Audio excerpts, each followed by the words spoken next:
자, 이번에는 이제 그 심한스 교과서 농지개혁 관련된 내용을 좀 강독을 해보겠습니다. 자, 강복 당시에 대다수가 소작농이었던 농민들은 자신의 땅을 갖길 염원했다.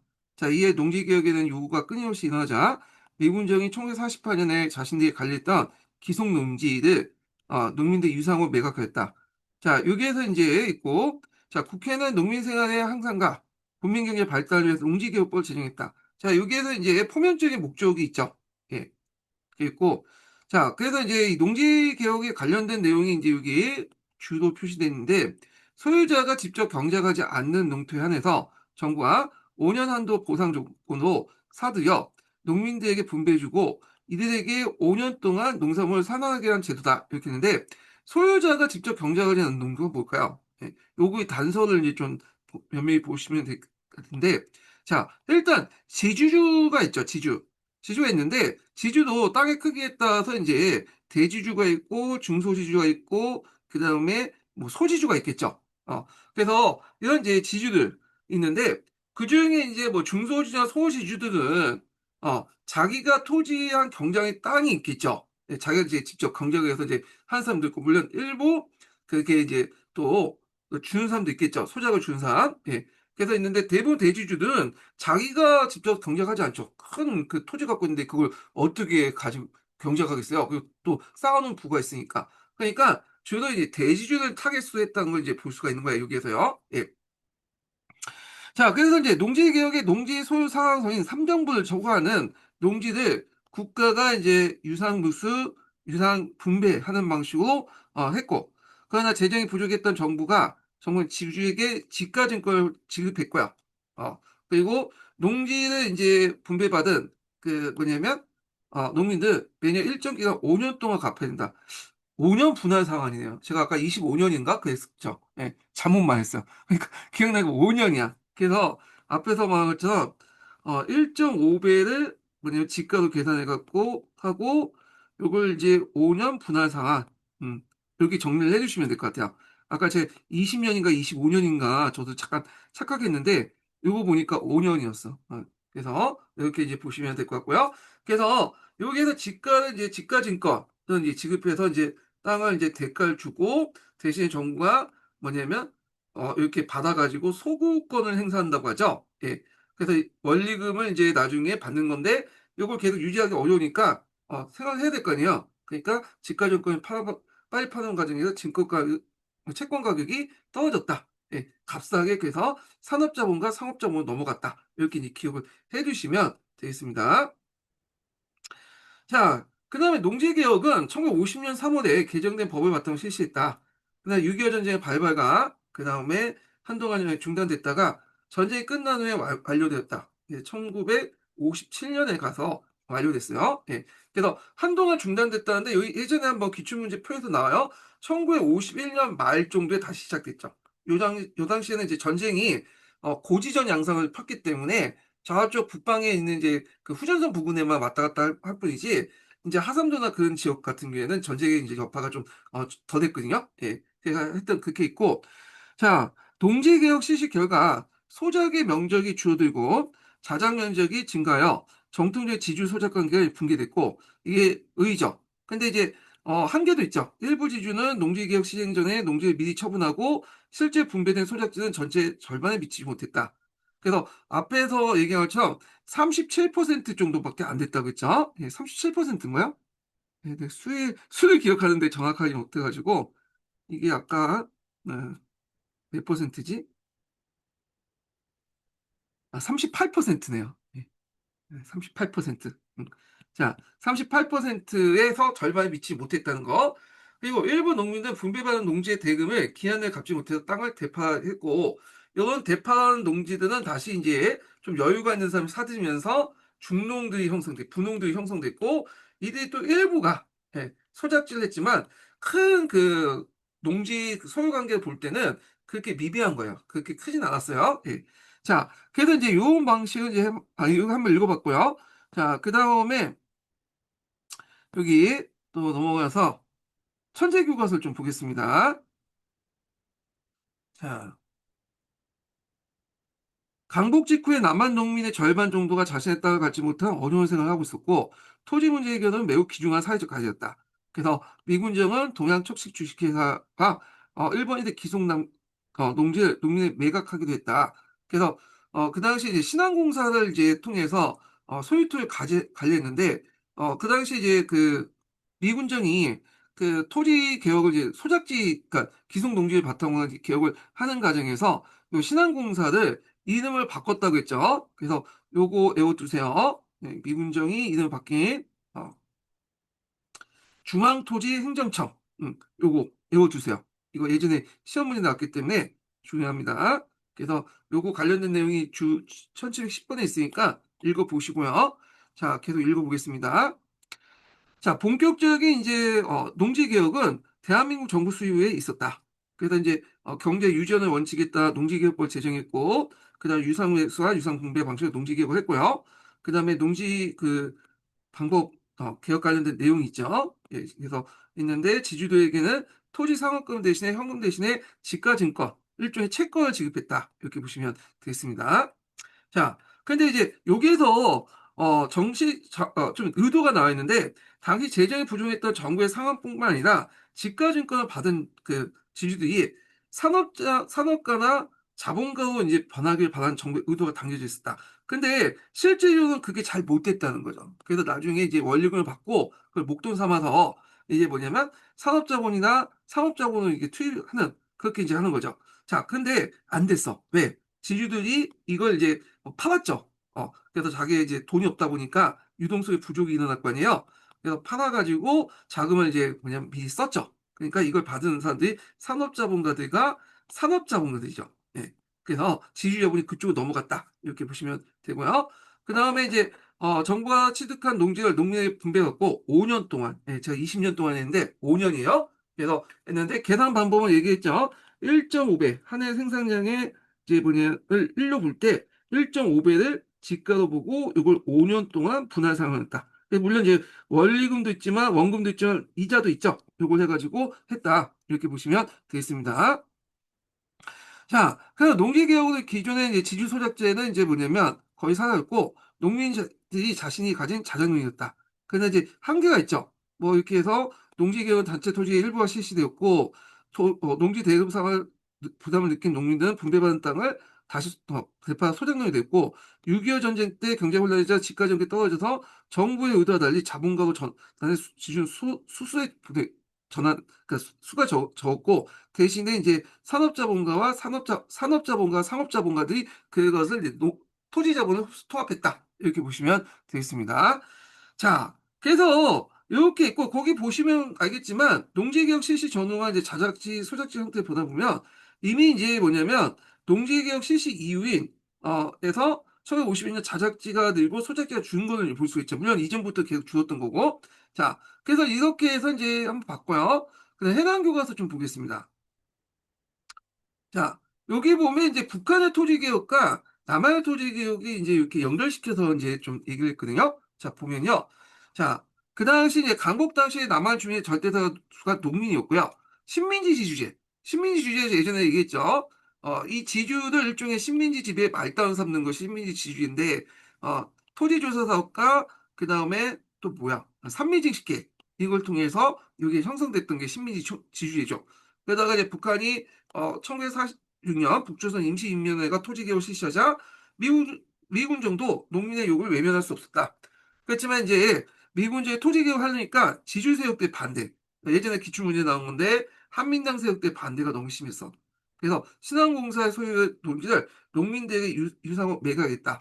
신한공사가 있는데 이때 이제 신한공사가 정학측식에서 일본인들이 남기관 기속토지를 이제 많이 관리했다. 근데 이제 이름이 이제 이게 그 당시에 이제 할 때는 정확하게 신한공사 쓰면 안 되고, 앞에서 얘기한 것처럼 중앙토지행정처라고 써야 돼요. 이게 이거 이제는. 그래서 15년 개정에서는 09년 개정인가? 09년 개정까지는 중앙토지행정처라는 명칭이 나왔어요. 근데 15년 개정에서는 이게 빠진 것 같아.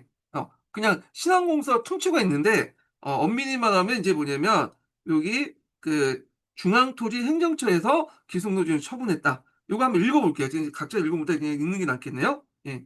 자, 1948년 3월 남조선 가도정부령 173호에 공포하여 신항공사를 해체하고 중앙토지행정처를 설치해서 소작지 또는 소유지 이정부 이하의 자를 매각 토지하여 소작인의 우선권을 주고 이런 식으로 해서 토지개혁을 했다. 예, 중앙토지행정처 신항공사가 아니에요. 예, 중앙토지행정처가 실제 용어는 이제 미 군정화의 그 토지조사사 토지개혁을 했다. 이렇게 이해를 해주시면 될 것 같고요. 그 다음에 이제 49년 농지개혁법을 제정하고 농지개혁을 했다. 라는 거는 이제 밑에 있는 것은 이제 뭐냐면 뭐 한계점이나 의의가 있는데 자 이렇게 있고 농지개혁은 대다수 이제 농민들이 자장용이 돼서 지주 소작지를 둘러싼 갈등이 사라지고 생산력이 높아져 농업 생산이 늘어났다. 이건 의의죠. 예, 긍정적인 효과 관련된 내용을 이제 봤고요. 그래서 이제 여기 보면 농지개혁과 지가증권을 봤는데 앞에서 이제 수확의 150%를 지가로 보고 이걸 5년 분할 상환을 하죠. 농지소득권 인정하고 그 당시 정부는 이제 이걸 돈을 준 게 아니라 지가증권을 이제 발행했고 그걸 이제 미리 증권 형태 발행했고 그 다음에 이제 돈으로 나중에 이제 농민으로부터 환물을 받았던 거죠. 소구권을 아니, 소구권이 난다 구상권이죠. 말하자면 소구라는 거는 마케팅에서 이제 뭐냐면 그 제품을 좀 약간 매력 있게 보이는 그런 것들이고 소구고 이 구상권. 예. 아까 소구권 얘기를 잘못한 것 같아요. 구상권이에요. 구상권. 예. 하여튼 구상권 형식으로 해갖고 농민들이 받았던 거고요. 자, 그래서 산업자본을 전환했지만 실제로 실현되지 못했다. 이런 내용들 좀 기억을 해두시면 되겠습니다. 자, 그래서 이제 이렇게 해서 한번 봤고요. 넘어가서 이제 또 기속토지인가 이게 6.25 전쟁을 나왔는데 요거 하기 전에 다른 책에서는 6.25 전쟁 이게 동화교과서에 그렇게 나오는데 다른 책에서는 어떻게 되냐면 6.25 전쟁 나오기 전에 뭐가 기속재산 처리에 관련된 내용이 있거든요. 예. 요거 예전에 시험문이 나왔죠. 예. 기속재산. 적산이라고 해요. 적산. 음, 적산. 그래서 이 적산 관련된 내용, 용어 관련된 내용이 예전에 하면 시험문이 나왔거든요. 그래서 요걸 좀 약간 정리하고 그 다음에 관련된 내용을 한번 읽어보겠습니다. 자, 여기 보면 이제 적산이라는 게 기속재산이 뭐냐? 이걸 이제 볼 텐데요. 자, 잠깐만요. 자, 기속재산의 이제 의미가 나오는데, 앞에서 얘기했처럼 동양척직 주식회사 보유한 재산, 조선 내 법인, 일본인 번임이죠. 이걸 처리한 목적으로 그 당시 만들었던 것이 신한공사고요. 이 신한공사가 이제 적산을 이제 어떻게 처분할 것이냐 가지고 이제 했던 건데, 자, 이 신한공사가 만들어지고 나서 나중에 중앙토지행정처로 이름이 바뀌었죠. 예. 그래서 이제 이런 내용도 좀 기억을 해두시고, 자, 그래서 이 적산 처리에 관련된 내용이 미군정 때 일부 일어났고, 그 다음에 이제 또 뭐냐면, 뒤에 해방후에도 일어났어요. 예, 그 과정에서 정경유착이 일어났죠. 정치권과 이제 결탁된 이런 기업가들이, 뭐냐면, 일본의 기업을 이제 인수하죠. 예전에 일본 소유의 기업들을 인수하면서 했는데, 대개 보면 이제 예전에는 이제 뭐, 일제강점기 때 남한의 일본인 기업들이 유통이라든지 물류나, 그 다음에 간단한 건설회사나, 뭐, 맥주, 소비자 그런 거 관련된 거거든요. 그런 기업들을 이제 인수를 했어요. 그래서 그걸 바탕으로 해갖고 이제 자본을 키워서 또 뭐냐면 또 좀 더 규모 있는 그 사업을 하게 되는데 그래서 그 과정에서 이제 우리가 알고 있는 재벌들이 성장하게 된 거야. 재벌들이. 자, 그래서 이제 대표적인 게 이제 뭐냐면 이게 있죠. 그 하나 있죠. 하나. 하나 하면 이제 여러 업무를 하잖아. 보험도 하고 막 있는데 원래 하나가 하는 임무이 뭐냐면 지금도 그렇지만 그 군사 기업이에요. 그 방산 기업이죠. 예. 그래서 방산인데 원래 이제 하나의 기반이 시초가 됐던 기업이 조선하약이라는 그 하약 기업이 있어요. 예. 그래서 이걸 나중에 인수해서 한국하약이 됐고 이게 줄여서 하나가 됐던 거죠. 예. 그 다음에 우리가 이제 자주 먹는 오비마 그 맥주나 그 이런 것들 있잖아요. 예, 오비 맥주나 또 요즘에 맥주를 못 마셔서 그런데 하여튼 오비 맥주 뭐 그 하이트 맥주인가? 예. 그 맥주도 그 기원을 따져보면 예전에 이제 일본 맥주 회사 있죠. 맥주 회사들. 그래서 그 맥주에서 그 맥주에서 만든 공장이나 지사를 바탕으로 해갖고 인수해가지고 커놨던 회사거든요. 그래서 지금 오늘날 재벌들의 기원을 보면 이런 식으로 그 인수한 기업을 바탕으로 해서 자본을 축적해가지고 성장했어요. 예.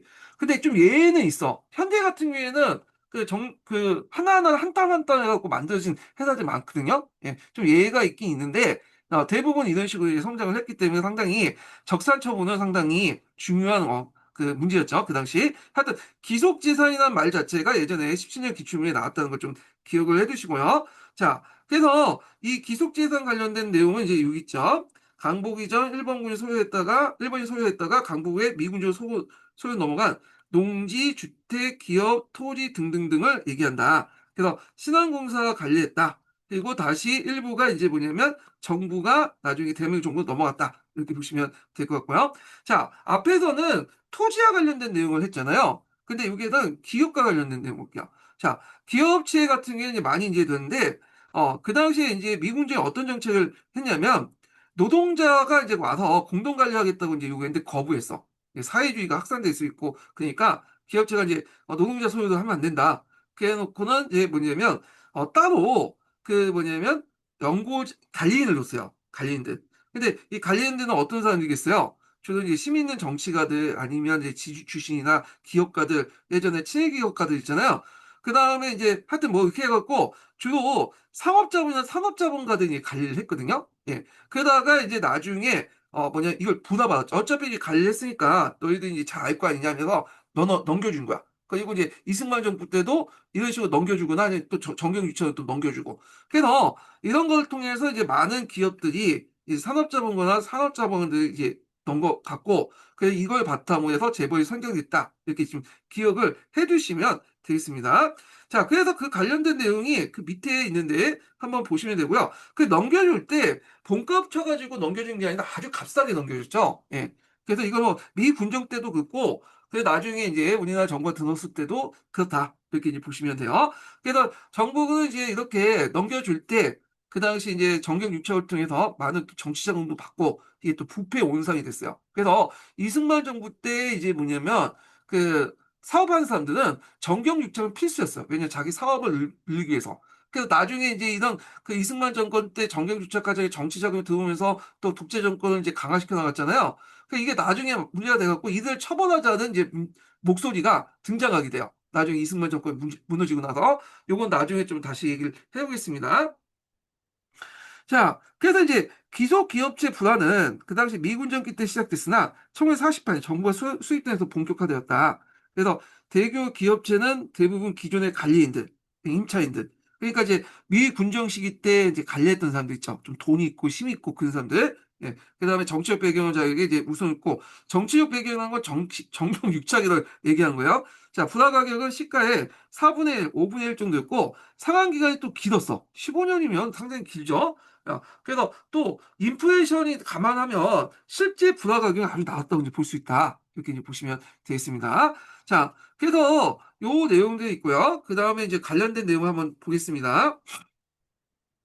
자, 여기는 시마스 교과서부터 볼게요. 동화 교과서는 뒷부분에 있는 것 같은데 여기에서는 요거부터 있고 뭐 동화 교과서는 나중에 좀 읽을게요. 자, 강복위의 일본인이 남기고 간 그 재산은 미 군정에 이제 기속되었다가 대한민국 정부 이관되었다. 자, 이관된 재산은 남한 총재산의 80%에 이르는 엄청난 규모인데 그 당시 일본인들이 많은 이제 주택, 기업, 농지 이런 것들을 소유하고 있었잖아요. 재헌업법에는 이제 앞에서 말한 주요 자원과 산업을 이렇게 이제 상균주의에 따라서 국영 또는 공용으로 한다고 했다. 국가가 직접 운영한다든지 아니면 공기업 같은 걸 만들어서 운영한다. 이렇게 규정했죠. 그러나 이제 이승만 정부는 기속재산 처리법 이것도 외워두셔야겠죠. 예. 자, 그래서 처리법을 만들어서 기속재산, 그 적산을 그 당시 권력층과 관계 있는 사람에게 정경유착이죠. 시세보다 훨씬 낮은 가격을 매각했다. 매수자는 물가 상승이 매우 높았던 시기에 대금을 장기 상환 분할받을 때 큰 이익을 얻을 수 있고 토지 아까 이제 분할할 때 토지 나눠줄 때는 대금을 이제 이걸 대금을 받지 않고 뭘로 받았어요? 헌물 받았잖아. 근데 얘는 대금을 받았어. 근데 그 당시에 물가 상승이 상당히 올랐기 때문에 지금보다 훨씬 더 그 인플레이션이 심했어요. 그러니까 이런 식으로 장기 분할 상환하면 원리금도 낮은데 뭐야? 한데 이득을 받을 수 있는 거죠. 그래서 이제 앞에서 말한 것처럼 일부 사람은 재벌로 성장할 수 있는 어떤 물질적 토대를 마련했다. 이렇게 이제 보시면 되겠고요. 그래서 이제 그 밑에 보면 농지개혁법도 있고 기속재산 그 처리법 같은 부분도 있는데 그래서 이제 뭐 15년 기한의 분할 대금, 그다음 기속재산 이런 것도 있는데 뭐 시험 문제 이런 식으로 나올 수 있겠죠. 이게 뭐냐? 예전에 나온 것처럼 15년 기한 분할 대금이 왜 그들이 유리했냐? 그 당시 경제 상황을 비춰갖고 서술하시오. 물가 상승이 매우 높았기 때문이다. 이렇게 이제 쓰실 수 있고, 자, 그래서 이제 이런 내용들 이제 보시면 되겠습니다. 자, 그래서 이제 그 개념의 문제를 한번 풀어볼게요. 여기 보면 3정보 이상의 농지를 국가가 유상 매수, 유상 분배하는 내용을 담긴 것은 농지개혁법이고, 그다음 강복 위에 일본이 남기고 한 재산을 처리하기 위해 그 대한민국 정부 수립 위에 제정된 법을 뭐라고 한다? 기속재산 처리법이란다. 이렇게 이제 보시면 되겠습니다.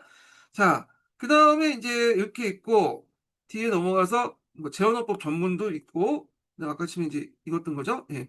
자, 그 다음에 이제 넘어가서 어, 여기가 천재교과서를 보겠습니다. 자, 강복 이전에 이제 일본이 소유했던 한국 내 재산인 기속재산은 그 강복이 미군정에 관리했다. 주로 이제 미군정에 관리했는데 그때 이제 누구한테 위임했냐면 친일파 관리들 좀 돈 많은 사람들에게 이제 위탁을 해갖고 이제 운영했죠. 그래서 이승만은 정부는 기속재산 처리법을 제정해 농지개혁법에 적용되는 농경지 제한 기속재산을 민간에 맡겼다. 기속재산의 범위에 대해서 아까 지금 얘기했을 거야. 예. 그래서 농지를 제한, 나노지를 다 민간에 매각했다. 기속재산 가격은 시중보다 저렴했으며 상환기간에 특혜가 있었다. 그래서 20년, 15년이에요. 15년. 상환. 대단히 장기적으로 상환했죠. 자, 그러면 물가가 올라가는 데 장기라면 당연히 갚아야 원리금은 상대적으로 줄어들 수밖에 없죠. 따라서 매각 대상의 선정, 가격의 어떤 책임을 둘러싸고 논란이 있으며 이것은 특정 기업에 특혜가 쏠리게 됐다. 그래서 이제 요거의 정경유착이 일어났다. 이렇게 이제 보시면 되겠습니다. 그래서 이들을 나중에 처벌하기 위한 또 법도 그 뭐냐면 사회부 혁명 이후에 만들어지기 시작했죠. 그 예전 그거는 좀 이따 얘기하고요. 자, 그래서 이제 기속재산 처리법 관련된 내용들 좀 보시면 되고, 자, 그 다음에 이제 넘어가서, 여기 뭐 반민특위도 있네요. 한번 읽어보시면 되고요. 그거는. 자, 여기 해난교과서를 좀 보겠습니다. 자, 일제강점기 때 규모 있는 이제 뭐냐면 산업시설은 주로 조선총독부와 일본인들이 소유했죠. 그래서 미군정은 일본이 남긴 산업시설과 자산을 기속재산이라고 하고, 자, 이 기속재산 관련된 내용이 이제 여기 들어가 있는데, 1945년 8월 15일, 일제가 전쟁에 패만 후 조선총독부와 일본이 남긴 사업체, 부동산, 동산을 얘기한다. 그래서 대표적인 게 동산하고 부동산의 차이점 아시죠? 부동산은 움직이지 않는 물건, 동산은 움직이는 물건. 그래서 보통 움직이지 않는 물건 같은 경우는 기업이라든지 이런 가지 이제 건물, 토지, 임야 다 있고 동산 같은 건데 동산은 별로 없을 것 같아요. 왜냐면 동산은 미리 갖고 튀었거든요. 예. 그래서 일부 남았던 것 같은데 자 주로 이제 부동산이었어. 예. 그래서 대표적인 토지와 공장이었다. 토지는 신한공사에 이관됐기 때문에 실제 중요한 거는 사업체의 대략 15,000에서 2만 원. 이게 무슨 말인지 모르겠는데 원래 이제 신한공사에서 관리했고 신한공사에 관리했다가 이제 토지 중앙 행정처 있잖아요. 갑자기 이름 까먹었네. 네. 중앙토지행정처에서 이제 이렇게 넘어간 거고, 이거는 좀 약간 이상한데, 좀 말이 좀 잘못된 것 같아, 이게. 예. 하여튼 넘어갈게요, 그냥. 예. 중요한 건 아니고, 아이고. 자, 하여튼 이렇게 있고, 자, 이어서 이제 관리했는데, 대한민국 정부가 수입되자 미군 정은 기속 재산을 이관하였다. 이관된 재산 규모가 국가 재산 80%, 당시 정부의 10배가 넘었다. 자, 재헌헌법에 따라서 주요 작업과 산업을 군영과 공용을 해야 했다. 그러나 이승만 정부는 처리법을 이제 앉아서 기속 재산을 민간에게 매각했다는데, 요 관련된 내용. 그러니까 예전에는 기속 재산 처리와 관련된 내용이 나왔는데, 근데 이제 요게 22년 개정 교과서에서 들어가는 게 요 부분인 것 같아요, 지금. 그래서 요 재헌헌법 관련된 내용에서 요거와 연결시켜가지고, 나온 게 없거든요. 그래서 이승만 정부는 요 원칙에 어긋났다는 걸 이제 보여주고 있죠, 지금. 예. 자, 그래서 규모 있는 기업들의 기속 산업체였기 때문에 이들 매수한 기업가는 후에 재벌로 성장할 수 있었다. 이렇게 보시면 돼요. 자, 그 다음 적산과 기속재산 이렇게 있는데, 한국인들이 일본에 남기고 간 기업체 또는 토지 가옥들 을 적에 남기고 한 그러니까 재산의 뜻으로 적산이 난다. 예, 적산. 한국인의 적산은 우리의 피와 땀으로 만든 재산을 생각했다. 이런 맥락에서 주요 산업을 국유하고 계획 경제를 통해 국민 경제를 이끄는 주장이 있었다. 그래서 앞에 이게 이런 것들이 재헌헌법에 반영됐다고 돼 있잖아요. 예, 이런 것도 이제 보시면 되고. 그래서 재헌헌법이 이제 이런 것들이 반영됐던 것이 그 당시에 적산 처리 관련돼서 요걸 이제 반영했고 또 앞에서 얘기한 전 상균주의 관련돼서 또 했죠. 이념적으로. 자, 하지만 미군정은 적산을 기속재산의 용어로 바꿨다. 이게 법률적 용어. 우리가 생각하는 용어는 이제 적산인데 얘는 귀속재산이야. 그래서 귀속재산의 의미가 여기 있죠. 돌아가서 무리들 해서 재물을 나눈다. 그래서 이제 이렇게 했는데 소규모 산업체 미군정화 가까운 개인에게 매각했다. 그래서 규모가 큰 사업체에 넘겨받은 대한민국 정부도 개인에게 매각하는 방식을 택했고요. 그 다음에 이런 과정에서 개인의 이익을 추구하는 자본주의 경제체제가 자리 잡았다. 자, 그래서 요거는 좀 약간 그 기속재산 처분에서 우리가 보통 부정적으로 이제 보고 있잖아요. 근데 여기는 나름대로 뭔가 긍정적이라 할까요? 네, 하지만 긍정적으로 봤다. 그래서 이게 약간 이제 긍정적 의의다. 그러니까 아마 결과라고 하는가 하여튼 결과 긍정적인 측면에서 결과 의의도 이제 봤다. 이렇게 보시면 되겠습니다. 자, 그래서 이제 이 내용도 있고요. 그래서 그 당시 대규모 기속체 그 사업체들이 뭐냐면 많은 사람들에게 정경 유치를 통해 많은 사람이 넘어가게 재벌로 성장했다는 거 이렇게 보시면 되겠습니다.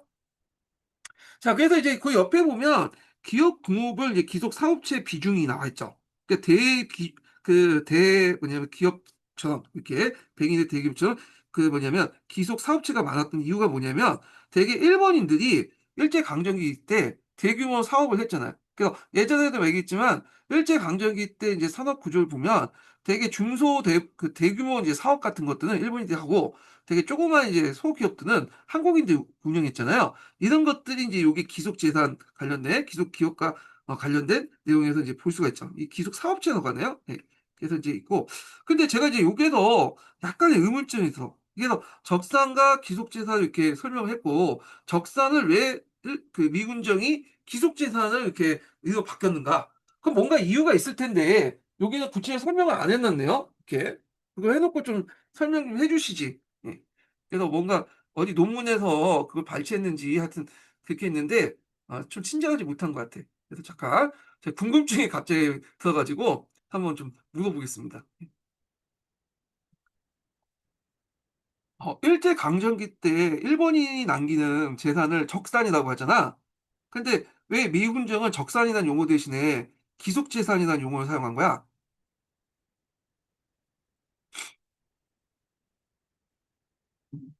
좋은 질문이야. 이건 단어 하나의 차이 같지만 사실은 정치적 입장과 국제법적 지위에 대한 시선이 전혀 달라서 나온 말 선택의 차이야.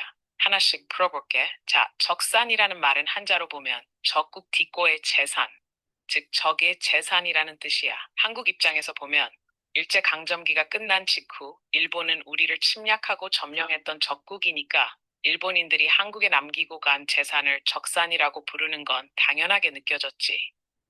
민족적 감정과 법적 판단이 일치했던 용어야. 그런데 문제는 해방 직후 한반도의 실질적인 통치권이 어디에 있었냐는 거야. 당시 한반도 남부는 미국이 주도하는 미군정이 통치하고 있었지. 미군정은 미국 정부의 지휘를 받는 군사 점령 행정기관이었어. 여기서 포인트. 미국은 일본과 직접 전쟁을 했고 국제법적으로 일본을 패전국으로 다루긴 했지만 대한민국을 일본의 식민지로부터 독립한 주권국가로 바로 인정하지는 않았어. 그래서 일본이 남긴 재산도 적국의 재산으로 취급하지 않았지. 만약 그걸 적산이라 부르면 한국이 일본과 전쟁을 한 독립된 교전국이라는 것을 전제로 하게 돼. 하지만 미국은 그걸 인정하지 않았거든.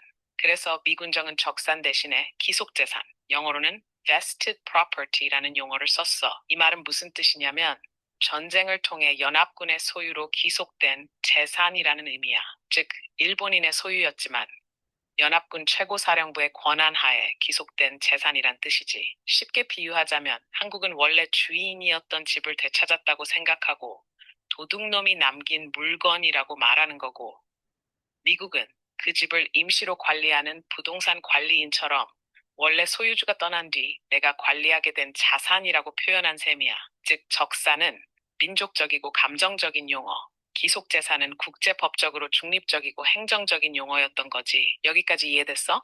혹시 더 궁금한 건?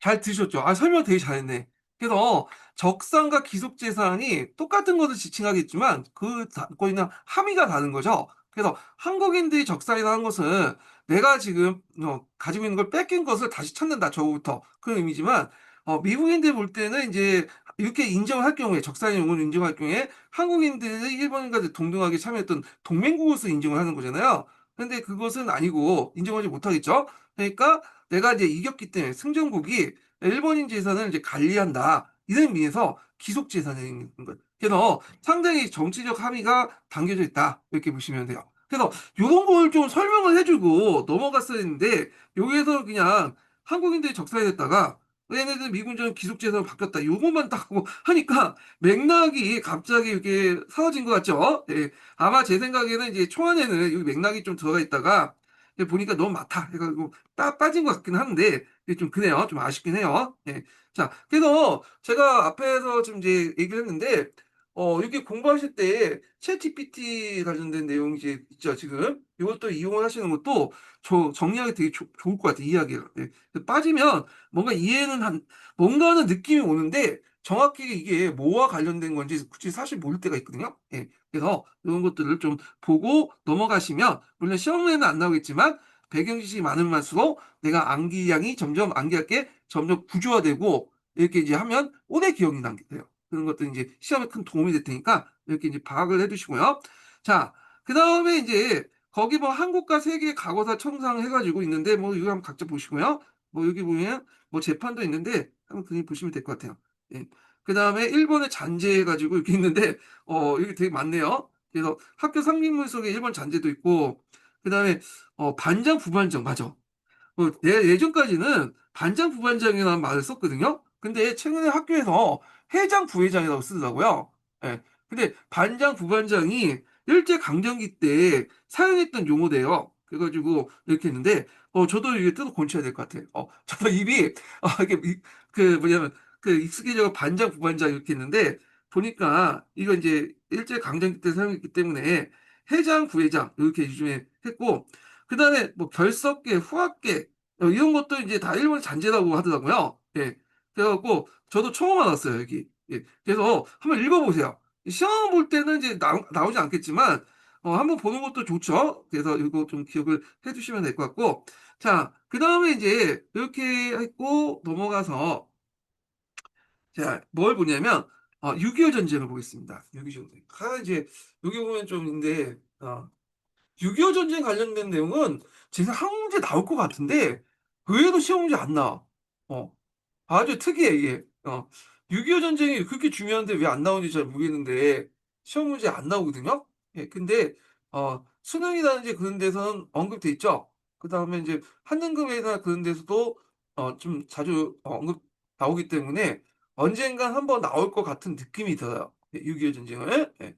그래갖고 한번 이제 좀 보겠습니다. 예. 요거 내용이 좀 약간, 많기 때문에 좀 약간 먼저 개관하고 나서, 그리고 나서 관련된 그 교과서 내용을 좀 읽어볼게요. 예. 자, 여기 보면 몇 페이지냐? 일단은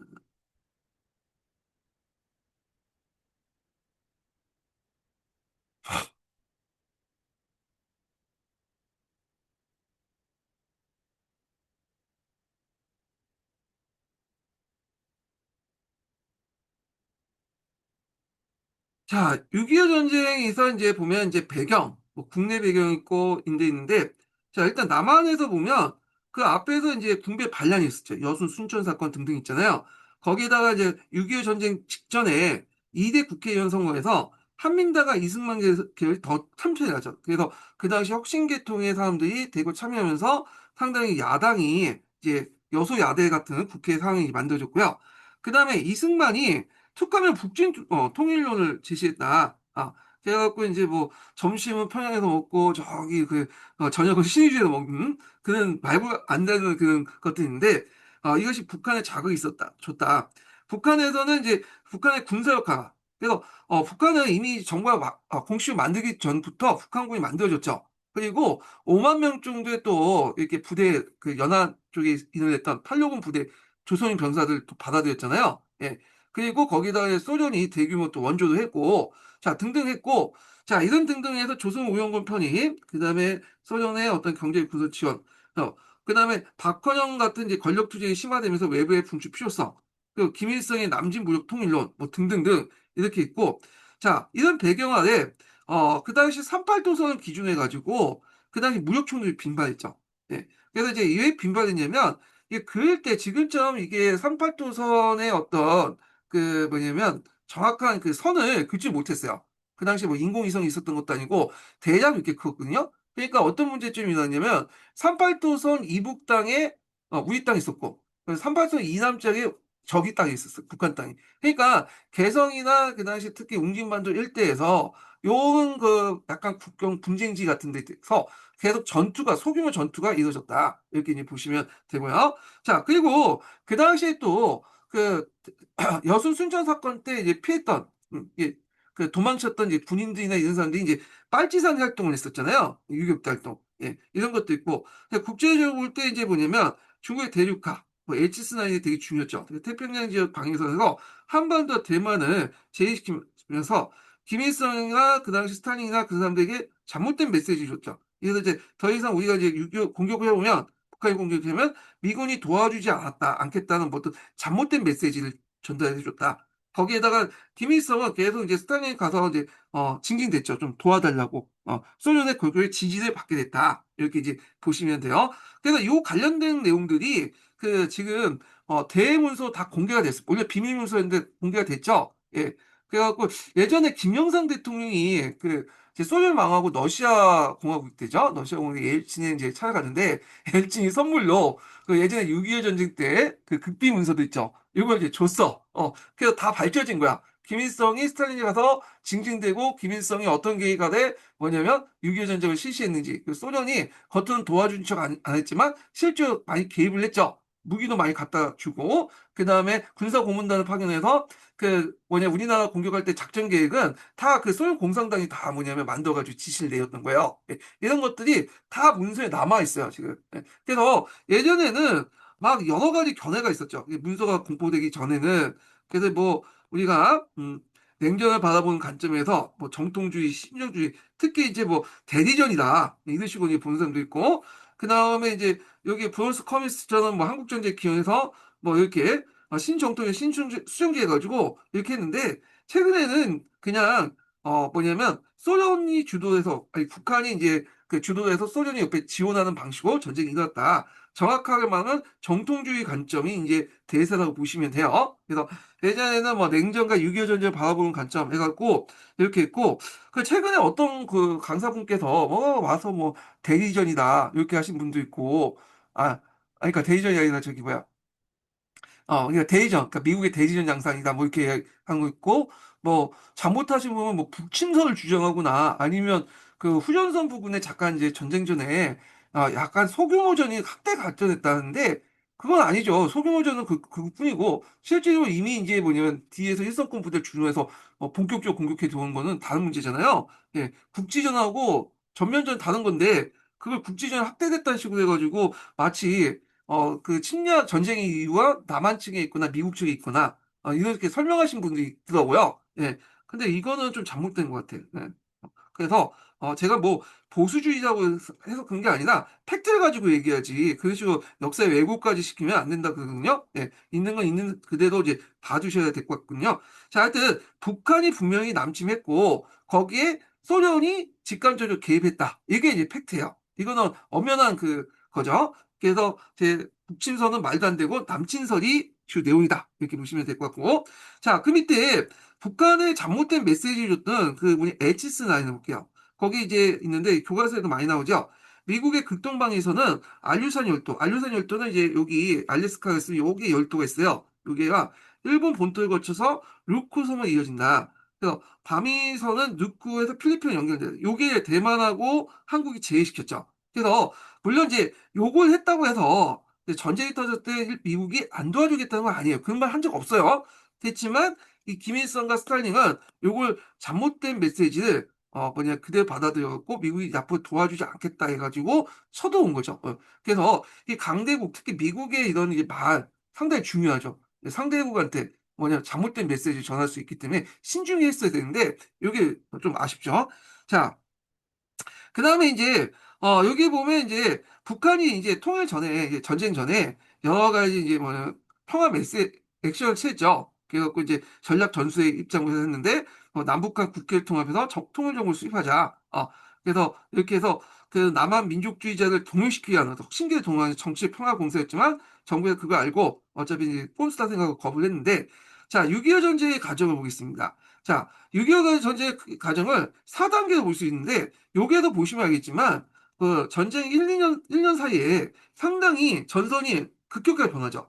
여기 북한이 여기까지 낙동강까지 공격했다가 다시 이제 우리가 압록강까지 쳐 올라갔다가 중국군에 대해서 다시 남쪽으로 내려갔다가 나중에 이제 한 2년 남기고 고지전 양상을 펼치게 돼요. 예. 그래서 실제로 전쟁이 여기에서 1년 왔다 갔다 해요. 근데 이런 이제 전선의 급격한 변화들이 상당히 민족 성장의 어떤 불행을 낳게 돼요. 전쟁이 왔다 갔다 하면서 거기에 부역한 사람도 있고 또 뭐냐면 하잖아요. 그래서 이제 상대방이 이제 부역자 색출하고 많은 사람 죽이고 하는 과정에서 상당히 비극적인 일들이 많이 나죠. 예. 그리고 또 이게 전쟁을 이제 후전협정에 들어갔으면 전쟁을 딱 중단시키고 얘기를 했어야 되는데 그게 아니었죠. 그러니까 조금의 한치의 땅을 뺏고자 그 많은 젊은이들이 이 고지전 양상, 고지전이라고 하죠. 그래서 많은 사람이 죽었다. 그래서 여기에서보다는 여기에서 죽은 사람이 더 훨씬 많았어요. 예. 그래서 이런 과정도 있었다. 이렇게 이제 보시면 될 것 같고요. 그 구체적인 내용들은 이제 뭐 이렇게 있고, 자, 후전협정이 이제 4단계에서 했는데, 이때 이제 후전협정 하는 과정에서, 후전협정 장소를 판문점으로 해놨어. 이게 아쉬워. 왜 판문점, 개성으로 하든지 개성 북쪽으로 해놨었는데, 우리가 이제 개성까지 먹을 수 있었는데, 그때 이제 판문점 함으로써 그쪽 이제 서부전선 라인 쪽은 전쟁이 끝나게 된 거야. 우리가 고지전이라고 하는 것은 대부분 이제 이 동부전선 라인이거든요. 그래서 개성이 북한 땅 넘어가는 어떤 배경이 됐던 거죠. 이때 좀 약간 더 올려 붙여서 개성에서 좀 북쪽으로 이렇게 해놨으면 좀 개성도 지금 우리 수도권으로 들어가서 이제 할 텐데 원래 개성이 우리 땅이었잖아요. 아쉬워요, 진짜. 자, 근데 이 후전협정이 이제 제대로 이제 되지가 않았죠. 일단 여러 가지 문제도 뭐 있는데 군사 경계선 설정 문제, 그다음 감시 기간 구성 문제, 특히 이 포로 교환 문제 등등 해가지고 뭐냐면 했고 결국에는 이제 뭐 포로는 자유소환, 현전선의 군사 분계도 하자. 그래서 이제 고지전 양상에서 그때 이제 딱 끝날 그 시점에 24시간 딱 해가지고 그 후에 이제 딱 정해진 선이 이제 국경 그 군사 경계선이 됐죠. 자, 이 포로 교환 관련된 내용을 좀 볼게요. 여기에 상당히 민감한 부분이었는데 자, 여기 이제 후전원 회담의 최대 이제 난관이 포로 교환 문제였는데 유엔군 측이 제출한 인민군과 중국 포로수는 13만 명이 넘었어요. 예. 그리고 공산군 측이 이제 제출한 한국군과 유엔군 포로수는 1만 명이 더 되는데 숨긴 거죠. 예. 그리고 인민군이 전년 38수 이남정이 의용군이라는 명목으로 그 당시 포로가 되게 많았어요.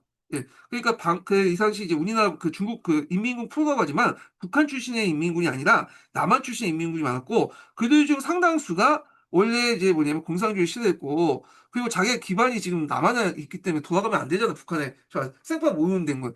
그러니까 소환을 원하지 않는 사람이 많았죠. 자, 그래서 이때 이제 뭐냐면 거제 그 뭐냐면 그 수용소에서 이렇게 이제 인민군 안에서도 이게 방공포로와 그 다음에 여기 그 공산포군이 서로 싸우게 돼요. 거기에다 잘못 심화해 갖고 이제 거기 그 뭐냐면 포로 수용소 중장인가 소장인가 하여튼 그 미국 그 장군이 또 포로해야 되는 문제점이 일어났고 자 그래서 이 포로 수용 문제 때문에 이제 난항을 거두니까 이승만이 그 남한 각지에 있는 이제 수용한 그 방공포들을 다 풀어줘 버렸어요. 예. 그러니까 이제 후전회담의 위기가 빠뜨렸죠. 예. 그래서 이제 이때 미국이 어떤 문제까지 어떤 그 내용까지 이제 얘기했냐면 이참에 이승만 제거하자. 근데 이제 이승만이 좀 외교적 수완이 좀 있어요. 그래서 한미 상호 안전 보장 조약 같은 걸 체결했죠. 그래서 이제 일종의 이건 나중에 좀 얘기했지만 일종의 이거는 공수 동맹이죠. 그래서 결국엔 장기적 군사 경제원적 한국군 증강을 줬고 이승만을 무마시키고 이승만은 이제 지켜만 봤죠. 예. 그래서 이제 이렇게 했는데 그럼 왜 그 당시 이제 유엔군 측과 그다음 공산 측에 이제 그 문제가 뭐 생겼냐? 제네바 합의 때문에 그렇지. 제네바 협정에 따르면 이 포로들 자국에 남겨두는 게 아니라 자기 고향에 원래 그 국들에게 넘겨주는 거야. 그러니까 이제 국군도 이제 남한 측에, 북한 측도 이제 북한에 있는 이제 공산국부도 북한군에게 넘겨주는 게 그거든요. 그럼 뭐냐면 1차 세계대전 때 그때 이제 어떤 문제점이 있냐면 포로를 이제 자본 포로들을 따로 구성해갖고 적군들을 이제 따로 포로해서 자국군으로 쓰는 경우가 많았어요. 체코 군단처럼.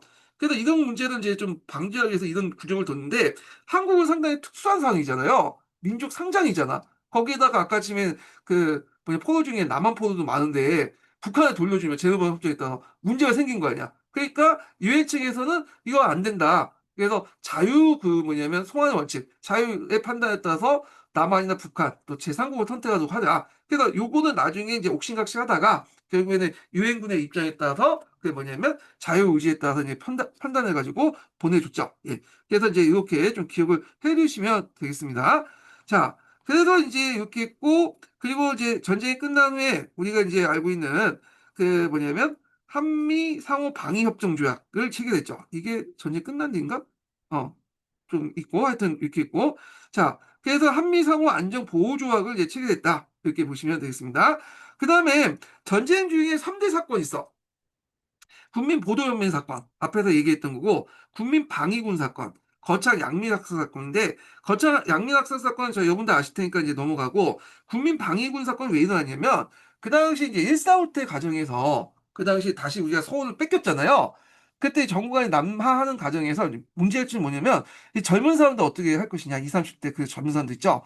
이 사람들 계속 남기고 적시야에 남길 경우에 예전에 보니까 의용군을 끌고 가서 공산군으로 편입되잖아요. 그래서 그걸 막기 위해서 이 그 국민방위군이라는 걸 조직했어요. 그래서 국민방위군을 이제 특정한 지점에 이동을 시킨 다음에 거기서 훈련을 받고 정식 국군을 편입시키려고 했는데 이들이 이동하는 과정에서 이제 필요한 예산도 이제 다 주어졌겠죠. 먹고 자고 뭐 하는 것들. 근데 그 국민방위군의 이제 장교들이 그 윗대가 애들이 그걸 횡령을 해버린 거야. 그걸 가지고 이제 뭐 술 먹고 기생 끼고 놀고 그래서 이제 국민방위군이 그 거점을 이동할 때 그 상당히 고생했고 그때 추운 겨울이었잖아요. 그러니까 많은 사람들이 이제 죽고 해서 나중에 이제 문제가 생겼던 사건이 국민방위군 사건인데 이 과정에서 이제 그 뭐냐 이승만이 화가 나가지고 그 관련된 데 다 총살시키고 그랬어요. 예. 자, 뭐 이런 것도 있었다. 이렇게 이제 보시면 되고요. 자, 결과는 이제 있는데 뭐 이건 각자 읽어보시고 그 다음에 이제 우리가 볼 게 이제 교과서에서 한미 상호 방위 조약 체결 관련된 내용이 있어요. 이게 15년 개정 교과서부터 이제 계속 자세히 나오더라고요. 예. 자, 이 한미 상호 방위 조약은 그러니까 이제 이게 전쟁이 끝나게 매월이야. 정확하게 며칠에 끝났죠? 정전협정이 맺어진 게 이게 7월 27일이다. 7월 27일이니까 이게 이제 그 뒤에 맺어진 거네. 파우치에. 자, 그 당시 앞에서 이제 이승만이 우진 도와달라. 근데 너네들이 이제 뭐냐면 미국 보니까 이게 조약을 명시하지 않으면 뭐야 안 도와주는 거 알게 된 거야. 그래서 그 당시 이제 한국 정부 이승만 정부는 후전에 되게 반대했죠. 근데 이승만 정부가 이제 딜을 한 거죠. 우리가 이제 방해 놓지 않겠다. 뭐 참가는 하지 않겠지만 정전협정에 그래서 대신에 그 뭐냐면 한국 정부가 우리 도와달라 이렇게 한 거죠. 그래서 이승만 정부가 후전을 반대하고 국토 통일, 북진 통일로 또 주장하면서 간제 시위도 벌이고 하는데 미국 입장일 때 후전 청탁을 하잖아요. 그러니까 미국하고 이승만이 딜을 한 거야. 우리가 이제 뭐냐면 후전에 반대를 하겠지만 참여는 하지 않겠지만 뭐 해방은 놓지 않겠다. 그러니까 미국이 그런 대신에 뭐냐면 요 한미 상호 방위 조약을 체결하려. 그래가지고 그냥 여기는 미국 정부, 한국 정부 설득하기 위해서 이제 공약을 했다는데 이승만이 요청한 거예요. 그래서 결국에는 이제 뭐냐면 맺었죠. 예. 그래서 재침 방지야. 그래서 미국 가입을 이제 공식화 시키는데 자 한국 내 미국 기지를 용인하고 한국 내 작전 지휘권 이게 작전 지휘권은 전시작전권, 평시작전권인데 6.25 전쟁 때 이미 다 넘어갔죠. 그래서 유엔 사령부에 양도했는데 실제 미국한테 양도를 한 거예요. 예. 그래서 이제 이 한미 상호 방위 조약 상당히 중요한 거니까 좀 기억을 해두시면 되고요. 자, 북한은 이 기회를 통해서 이제 자기가 이제 익혔고 이제 실제로 이들이 이제 그 목적을 이루지 못했잖아. 남한 적화 통일을. 그렇지만 북한의 체제 안정 위해서 이제 선전을 해야 되겠죠. 그래갖고 이걸 이제 뭐냐 승리했다고 얘기하고 그리고 완전하게 이제 남칠 못했, 그러니까 완전하게 적화를 못했던 거는 다 내부에 문제점이 있대요. 문제점을 돌려줘. 남노당이나 근색되게. 그래서 남노당 개혁을 이제 이미 그 박헌영을 이제 미국 프락치해가지고 죽여버리고 자 그래서 김일성의 권력 집중에 이용했고요. 자 일본 같은 경우에는 이제 전쟁 중에 병창기 역할에서 크게 이제 부응했고 중국은 이걸 또 어떻게 해석하냐면 한미 원조라고요. 이 용어가 임진왜란하고 연결되는데 인민이라는 때 이걸 뭐라고 했어? 항해 원조라고 했죠. 외에 대항하고 조선을 원조한다. 이것도 이런 항미 원조라고 했어요. 미국에 대항해서 조선을 원조해준다. 이런 것들이죠. 그러니까 이제 중국 입장 볼 때는 이거 그대로 이제 뭐냐면 김일성을 죽게 놔둘 경우에는 문제 생긴다. 거기 안에서도 중국 내에서도 말이 많았어요. 왜냐면 그냥 김일성이 일으킨 거니까 네가 이제 잘못했으니까 이제 죽게 내버려 두자. 그렇게 이제 얘기를 했던 거고. 근데 또 한편에서는 그 모택동을 중심한 소수파들은 무슨 말이냐, 숨만 치나 못 도왔냐, 얘네들이 망하면 우리가 망한다. 그래서 바로 그 압록강 앞에까지 미군이 들어오는데 어떻게 그걸 하냐. 결국에는 이 소수파였던 모택동의 뭐냐면 그 발언에 의해서 예 파견된 거죠. 대신에 뭘 놓쳤죠? 대만 놓쳤죠. 그 당시 대만을 이제 공격하려고 병력을 복건성 일대에 집중돼 있었거든요. 근데 그 병력 중에 상당수를 빼가지고 저쪽 이제 6.25 전쟁을 이제 했고 그 과정에서 이제 미국이 한국전쟁을 통해 대만의 중요성을 알게 되잖아요. 그러면서 여기에서 미 함대를 이제 칠함대를 파견해갖고 여기에서 이제 가로막죠. 거기를. 예. 그래서 동중국해 지역을 가로막으면서 이제 대만을 엿보면서 더 이상 이제 뭐냐면 중국이 대만을 공격할 수 있는 기회를 놓쳤던 거죠. 예. 그렇지만 이제 하여튼 그 대신 국가를 살았던 거죠. 자, 그래서 이렇게 이제 했다. 이렇게 이제 보시면 될 것 같고. 자, 이후 이제 미국하고 중국이 상당히 대립 관계가 형성됐다. 네, 이렇게 보시면 되겠습니다.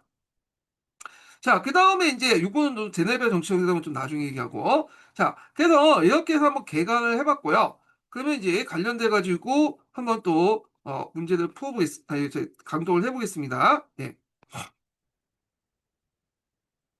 잠깐만요. 음. 자, 어디를 보냐면요. 88페이지 펴보세요. 88페이지. 자, 요거 하기 전에 두 번째 인증번호 알려드릴게요. 두 번째 인증번호는 12번입니다. 네, 두 번째 인증번호는 12번이에요. 자, 북한이 남침을 준비하다. 이렇게 보겠습니다. 자, 남과 북의 대한민국 정부와 북한 정권이 각각 들어서면서 소련과 미국은 한반도에서 군대를 철수했다.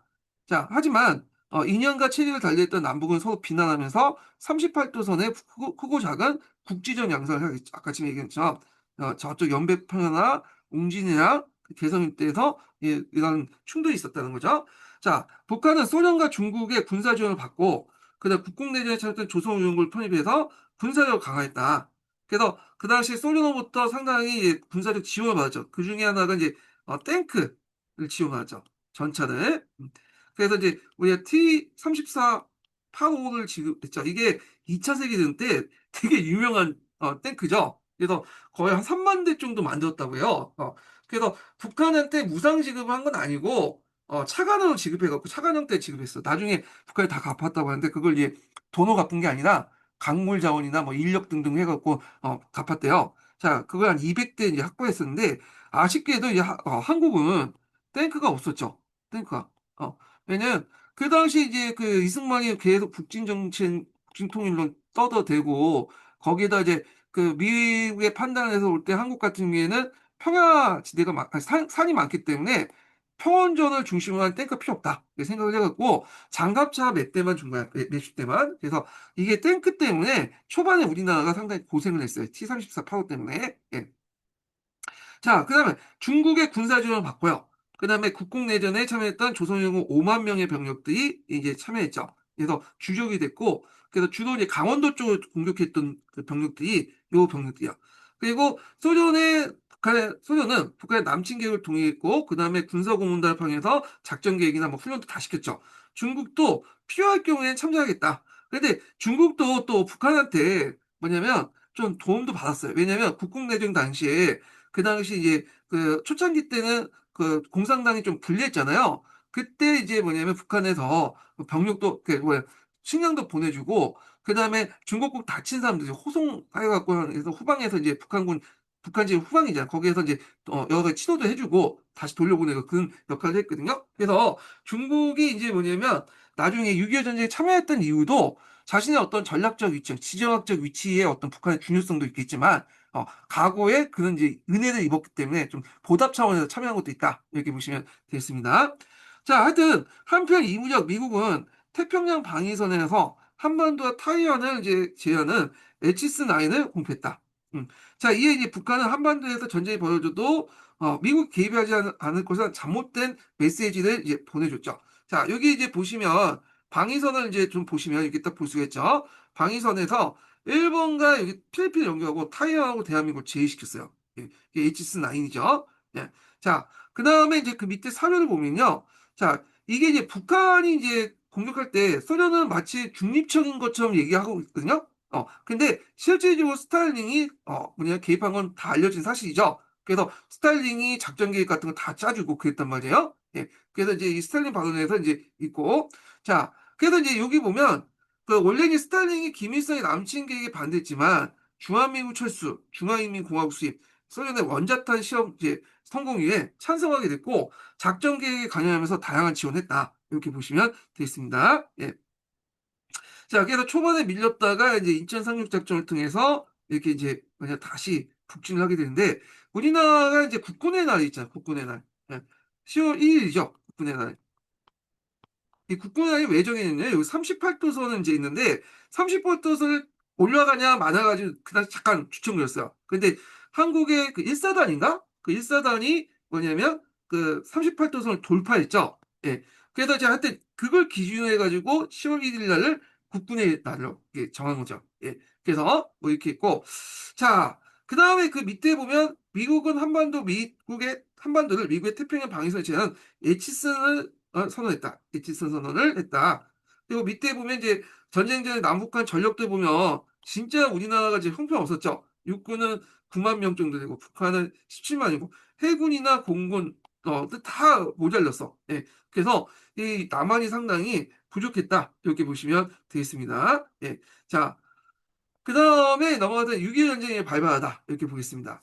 자, 1950년 6월 25일 새벽에 북한군은 38도도 넘어 기습적으로 남침했죠. 그래서 북한은 D-34 파동을 내세워서 3일 만에 소련을 점령했어. 예. 그래서 이때 대한민국 정부는 서울을 이동해서 대전, 대구, 부산까지 차량 임시소에 삼하면서 이렇게 쫓겨서 내려왔죠. 그리고 빠른 속도로 남한 낙동강호 부근까지 이제 내려왔다. 자, 전쟁이 일어나자마자 유엔은 안전보좌 이사회를 열고 북한을 침략자로 이제 규정하고 국제 평화를 위한 유엔군 파병을 거부했다는 거예요. 예. 요게 이제 되게 중요한 건데, 자, 유엔이 성립되고 나서 최초로 뭐냐면 파견된 전쟁이 이 한국 전쟁이야. 유엔군 파병. 그러면 여기 안전보장 이사회에 누가 있었죠? 소련이 있었죠. 미국, 영국, 중국, 소련, 그 프랑스가 있었는데 중국은 어차피 그 당시에는 중화민국이었으니까 근데 소련이 참여하지 않았어. 만약에 그때 이제 참여를 했고 비토권을 행사했으면 유엔군 파병이 결의가 안 됐겠죠. 근데 의외로 이제 소련이 이제 참여를 하지 않았는데 이거에 대한 이제 의견이 여기 있어요. 첫 번째로는 이렇게 거부를 하지 않는다면 참여를 해서 안 해서 기권했다고 보시면 돼요. 자, 이에 대해서 이제 중화인민국이 그날 유엔 상위군이 될 때까지 안보리에 이제 뭐냐면 참여하지 않은 소련의 입장이었다. 왜냐, 중화인민공화국이 실질적으로 그게 뭐냐면 1949년 후에 중국을 대표하는 국가인데 왜 중화민국 대신에 중화인민공화국 대신에 중화민국이 되냐 그런 거고 참고로 중화민국은 이제 그 나중에 1970년대도 와서 이제 뺏기죠 그 자리를요 중국한테 두 번째로는 오히려 스탈린 입장에서는 좋은 거죠. 왜냐하면 미국이 이제 유엔군의 이름으로 참여하면 되면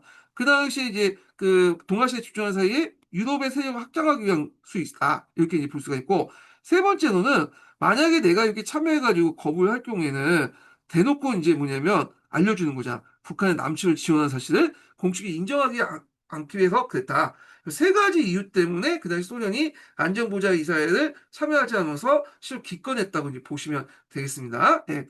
자, 이에 따라서 이제 미국을 중심한 16개 국가가 유엔군을 참여하게 돼요. 예. 이렇게 보시면 되는데, 자, 유엔군은 지금도 많이 결성이 되죠. 그 국제 분쟁이 있을 때 유엔군이 이제 많이 결성이 되는데, 근데 의외로 미군이 유엔군에 참여한 거는 6.25 전쟁 이후에는 없어요.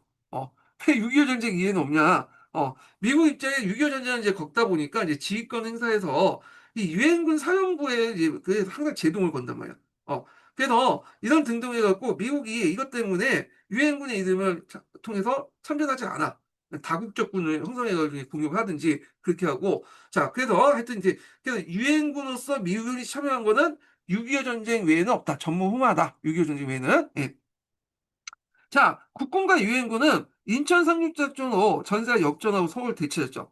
자, 그래서 이제 인천 상륙작전을 통해서 이렇게 해서 이제 여기가 우리가 있으면 이렇게 해서 했죠. 그 일종의 망치나 모루 정치, 그죠. 모루에 딱 뒷받침하고, 뭐냐면 망치로 해서 쳐내리는 거죠. 북한군을 이렇게 모아서. 그래서 북한군이 이제 남쪽에 있다가 갑자기 이제 뒤에 모루 같은 그 뭐냐면, 기습을 받았잖아요. 모루, 그 인천 상륙작전을 통해서 유엔군과 한국군의 그 뒤에서 이제 딱 모두 지켜져 있으니까 여기 올라갈 수 없는 부대들은 어떻게 지리산으로 넘어간 거죠. 그래서 지리산의 빨치산 부대가 됐다. 이렇게 보시면 되겠습니다. 자, 그리고 38도를 넘어서 이게 이제 이 기점이 이제 뭐냐면 10월이 이제 국군의 날이에요. 그래서 평양을 점령하고 압록강까지 이제 진격을 했죠. 그런데 이제 중국군이 개입을 했어요. 예. 그래서 그때 중국군을 제 장군을 이끌었던 중국군이 의용군이라는 이름으로 개입했는데, 왜냐면 우리는 이제 정식으로 이제 뭐냐면 중국의 군이 개입한 걸 알기는 좀 그렇죠.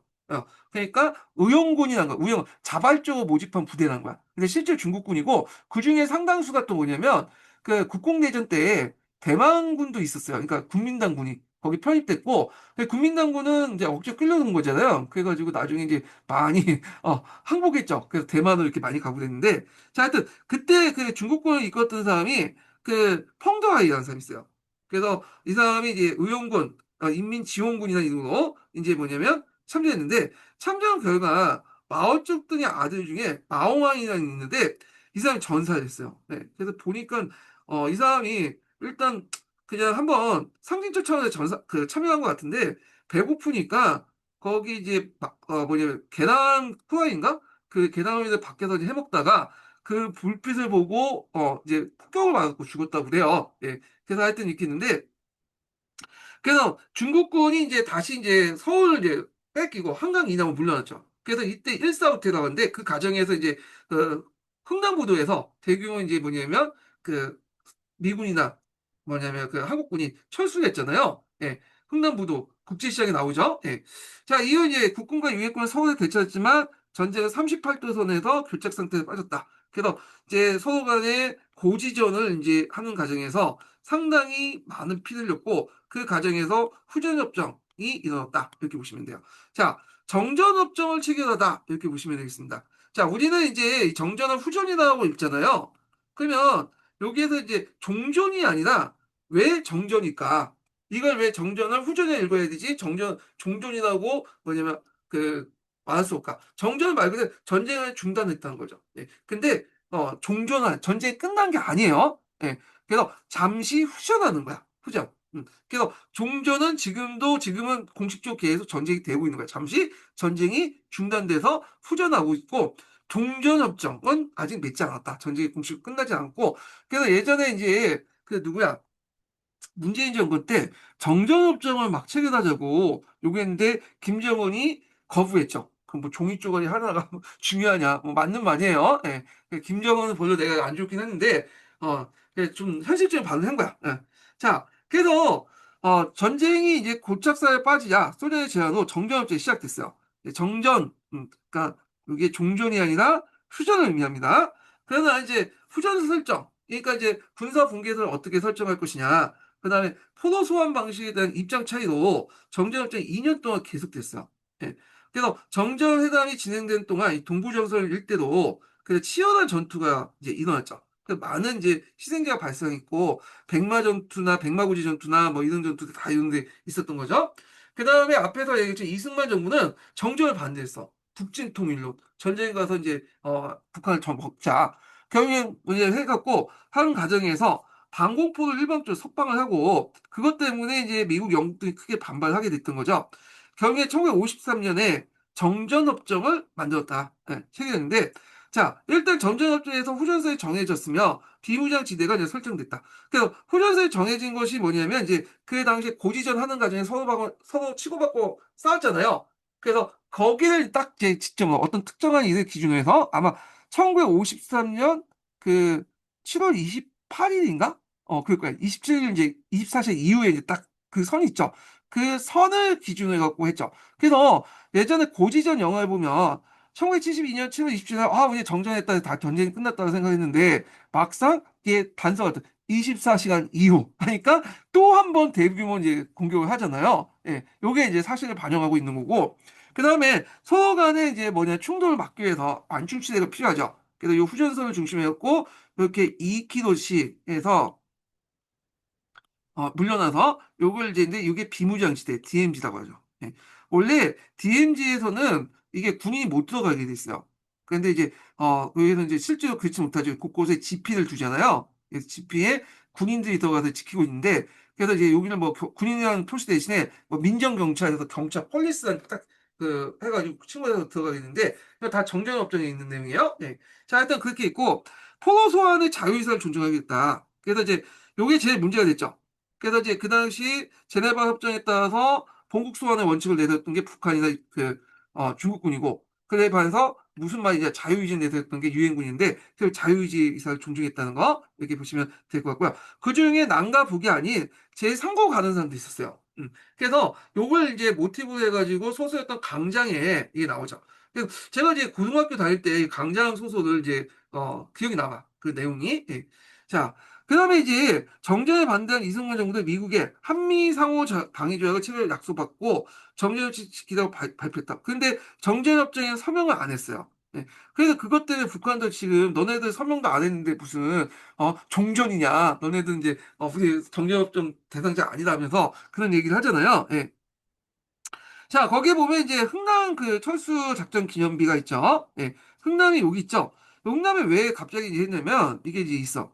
여기 이제 그 부근에 북한 미군하고 해병대 있고요. 미군하고 한국군이 여기 개마고원까지 쳐나왔는데 그 당시 중국군이 개입을 했죠. 예. 그러다 보니까 여기 흥남 쪽으로 이제 철수를 하게 되는데 길이 다 이제 중국군이 다 포위해갖고 이게 퇴로가 끊긴 거야. 바닷밖에 없었어요. 그래서 흥남 부도가 그 당시에 되게 큰 부도가 있었거든요. 원래 흥남이 상당히 그 당시에 일제강점기 공업도시였고 거기에 이제 항만도 되게 큰 게 있었어요. 그러니까 흥남이 예전에 있죠. 항은 밑에 있는 공업단지라고 신도시예요. 예, 그래서 항은 밑에 있다는 흥남이 나오잖아요. 그래서 이때 이제 국군, 유엔군, 피난민들이 되게 많았어요. 근데 원래는 군인들만 가지고 이제 철수하려고 했는데 그 당시 이제 그 철수하는 과정에서 뭐 한국군 장교들의 막 요청도 있고 해가지고 결국에 다 끌고 와갖고 철수를 했죠. 예, 그래서 흥남 철수 기념했고 결국에는 이제 와서 부산에 와서 이제 정착이 됐는데 자, 그 과정에서 이제 뭐 문재인 대통령 분도 그 부모님도 그때 철수할 때 같이 내려왔다고 그래요. 예. 그러니까 만약 그때 이제 흥남 철수가 없었으면 문재인 대통령도 없었죠. 예, 뭐 하여튼 이렇게 있는데 그래서 흥남 철수 작전 기념비 예전에 국제시장의 모티브가 됐던 그 이고 자, 그 다음에 그 정전협정 내용 있죠. 그래서 이제 유엔군 대표 미국의 크라크 대장과 미국의 이제 공산국 대표로 북한의 김일성, 중국의 펑더와이가 서명했다. 그래서 이제 참석자 미국의 해리슨 중장, 북한군의 남일 대장인자, 우리는 협정하지 않았다. 이승만이 북진 통일을 하고 막 반대했기 때문에 안 했던 거죠. 자, 그 다음에 이제 여기 보면 국군과 유엔군은 인천 상륙 작전을 통해서 뭐냐면 전세를 역전시켰고, 자, 이승만 정부는 이제 전쟁이 끝난 바로 직후에 한미 상호 방위 조약을 체결했어. 그래서 정전협정을 지키겠다고 발표했다. 이렇게 보시면 되겠습니다. 그러면 정전은 우리가 그 뭐냐면 후전이나 읽고 종전이나 읽지 않잖아요. 무슨 차이냐? 정전협정은 일시 전투를 중단하겠다는 거야. 종전은 전쟁이 끝나겠다는 거죠. 그래서 6.25 전쟁처럼 정전협정이 길게 이어진 경우가 거의 없었고 종전협정을 바꿔야 하는 주장도 제기되고 있다. 이렇게 보시면 되겠습니다. 근데 종전협정을 하든 정전협정을 하든 별로 중요한 것 같지 않아. 왜? 전쟁 시작하면 그게 무슨 문제가 쪼가리가 뭘 의미가 있겠어요. 그래서 종전협정을 맺었다고 해서 이게 무슨 평화적인 어떤 것들을 계속 남북 간 평화관계 유지되는 것도 아니고 하나의 종이 쪼가리밖에 생각 안 하거든요. 그래서 너무 상징성은 있을지 몰라도 실질적인 내용이 없어. 자, 하여튼 뭐 이렇게 있는데 자, 여기 보면 이제 종전협정과 관련된 내용인데 그중에 문제가 됐던 게 여기 군사 분계선 협정 있죠. 그걸 이제 그래서 지금 당장 싸우고 있는 그 선을 기준에서 각각 2km씩 비무장지대를 설정하고요. 그 다음에 앞에 이제 유엔군의 자유 인사 의사를 받아들여서 그 당시 그 했고 근데 이때 공산군은 포로도 있을 거 아니야. 국군 포로나 이런 포로들. 이분이 다 넘겨준 게 아니라 숨겼어. 그래서 일본만 넘겨줬고 상당수는 숨겨갔고 국군 포로도 계속 남아 있었어요. 그래서 이제 뭐 얘네들 아오지로 이제 보낸다든지 그리고 국군 포로 출신의 자녀들은 이제 북한에서는 계급 사회잖아요. 제일 밑바닥 계급에 있다든지 문제점 있죠. 예. 자, 그래서 이제 뭐 이렇게 있고, 자, 그 다음에 이제 전쟁이 한반도를 상패해지다 보겠습니다. 자, 6.25 전쟁으로 군인과 민간인들이 합쳐 수백 명이 이제 희생됐으며 수많은 이산가족과 전쟁고가 발생했다. 전쟁으로 농촌이 합해지면서 식량 생산이 크게 줄고 산업시설과 사회기반시설이 파괴되었죠. 예, 도로, 철도, 발전소. 예. 그래서 전쟁 관련 남북한이 이념되니까 적대감이 더욱 깊어졌고요. 그리고 이제 이것을 이제 정권차원에서 이용했죠. 그래서 남북한 같은 경우에는 이제 각각 이승만의 북진 통일론, 그다음에 적화 통일을 주장하면서 군사를 키웠고 또 독재 정권을 하는데 이용했어. 그래서 이승만이 독재할 때나 박정희가 독재할 때 항상 내걸던 게 반공이잖아요. 북한도 마찬가지야. 북한도 반공은 아니겠죠, 얘네들은. 그래서 이제 그 미국의 어떤 반미 사상들을 내세워서 김일성 권력을 강화시키는데 이용했죠. 그러면서 이런 것도 또 뭐냐 주장했다가 정치인들이 주장했다 해서 국민들이 예하면서 받아들이는 거 아닌데 받아들이지 않잖아요. 근데 국민도 받아들일 수밖에 없는 게 서로 싸우다 보니까 양쪽에서 그래서 적대감이 깊어졌으니까 이런 논리가 반공 논리 그다음에 그 반미 논리가 서로 먹혀들었던 거야. 예. 그래서 이런 것들이 분단을 더 고착화시켰고요. 특히 이제 미국이 이제 전쟁 이후에 한미 상호 방위 조약을 근거로 해서 남한의 군대를 계속 주둔하면서 동아시아에 영향을 강화했다. 그다음에 일본도 상당히 이제 큰 덕을 봤죠. 일본이 6.25 전쟁 당시에 전쟁 물자를 수출했어요. 왜냐하면 미국에서 이제 직접 오면 여기 전쟁 물자들이 힘들잖아. 이 물류비가 많이 들죠. 대규모 들어올 수도 없어. 그러다 보니까 일본을 일종의 병창 기지로 만든 거죠. 병창 기지로 만들고 여기에 전쟁 물자를 생산하는데 일본이 그렇게 가능했던 게 뭐냐면 전쟁 전에 이미 산업시설 쫙 깔려 있죠. 거기에다가 일본 같은 경우에는 기술자도 많아요. 그러다 보니까 미국이 원하는 물자를 대량으로 신속하게 공급할 수 있었다. 그래서 일본은 이제 그 당시 6.25 전쟁에는 전쟁 전까지는 농업국가를 만들려고 했어요. 왜? 전쟁을 못하게. 근데 6.25 전쟁 이후부터는 생각이 달라지죠. 이거 이제 공업국가 만들고 아시아 지역에서 이제 뭐냐면 방공의 보류를 삼아야겠다. 거점 역할을 해야 되겠다. 그러면 일본도 뭐야? 일본 군을 만들어야겠죠. 평화헌법 때문에 그 못 만드니까 대신 우회로 해서 경찰의 한 부분에 자위군 해갖고 이제 자위들을 만든 거 아니에요? 예. 그 이거 관련된 내용이 예전에 기초문에 나왔는데 샌프란스 강화회의를 통해서 이렇게 맺었던 것도 일본을 일종의 반공기지화 시키려고 했던 정책이었다. 이것은 다 6.25 전쟁에 영향이 있다. 그래서 일본이 이때 살아남았죠. 그래서 경제가 부흥했고 6.25 전쟁 때 이후부터 이제 이걸 기점으로 해갖고 52년인가 53년이 해가지고 종전에 전쟁 전에 일본의 산업 그 생산量능가하게 돼요. 이게 그래서 아시아의 반공 거점이 되었다. 그리고 또 북한에서도 전쟁을 둔 중국의 영향이 커졌죠. 소련 대신에 소련 같은 게 좀 약간 그게 뭐냐면 145태 때, 그러니까 145태 때는 그러니까 이제 38선이 돌파된 후에 이제 저기 김일성이 도망갔잖아요. 막 저기 압록강 연안으로. 근데 소련한테 가서 좀 도와달라고 했더니 그 스탈린이 손절해버렸어. 나 못 도와주겠다. 네가 잘못했는데 네가 알아서 해라.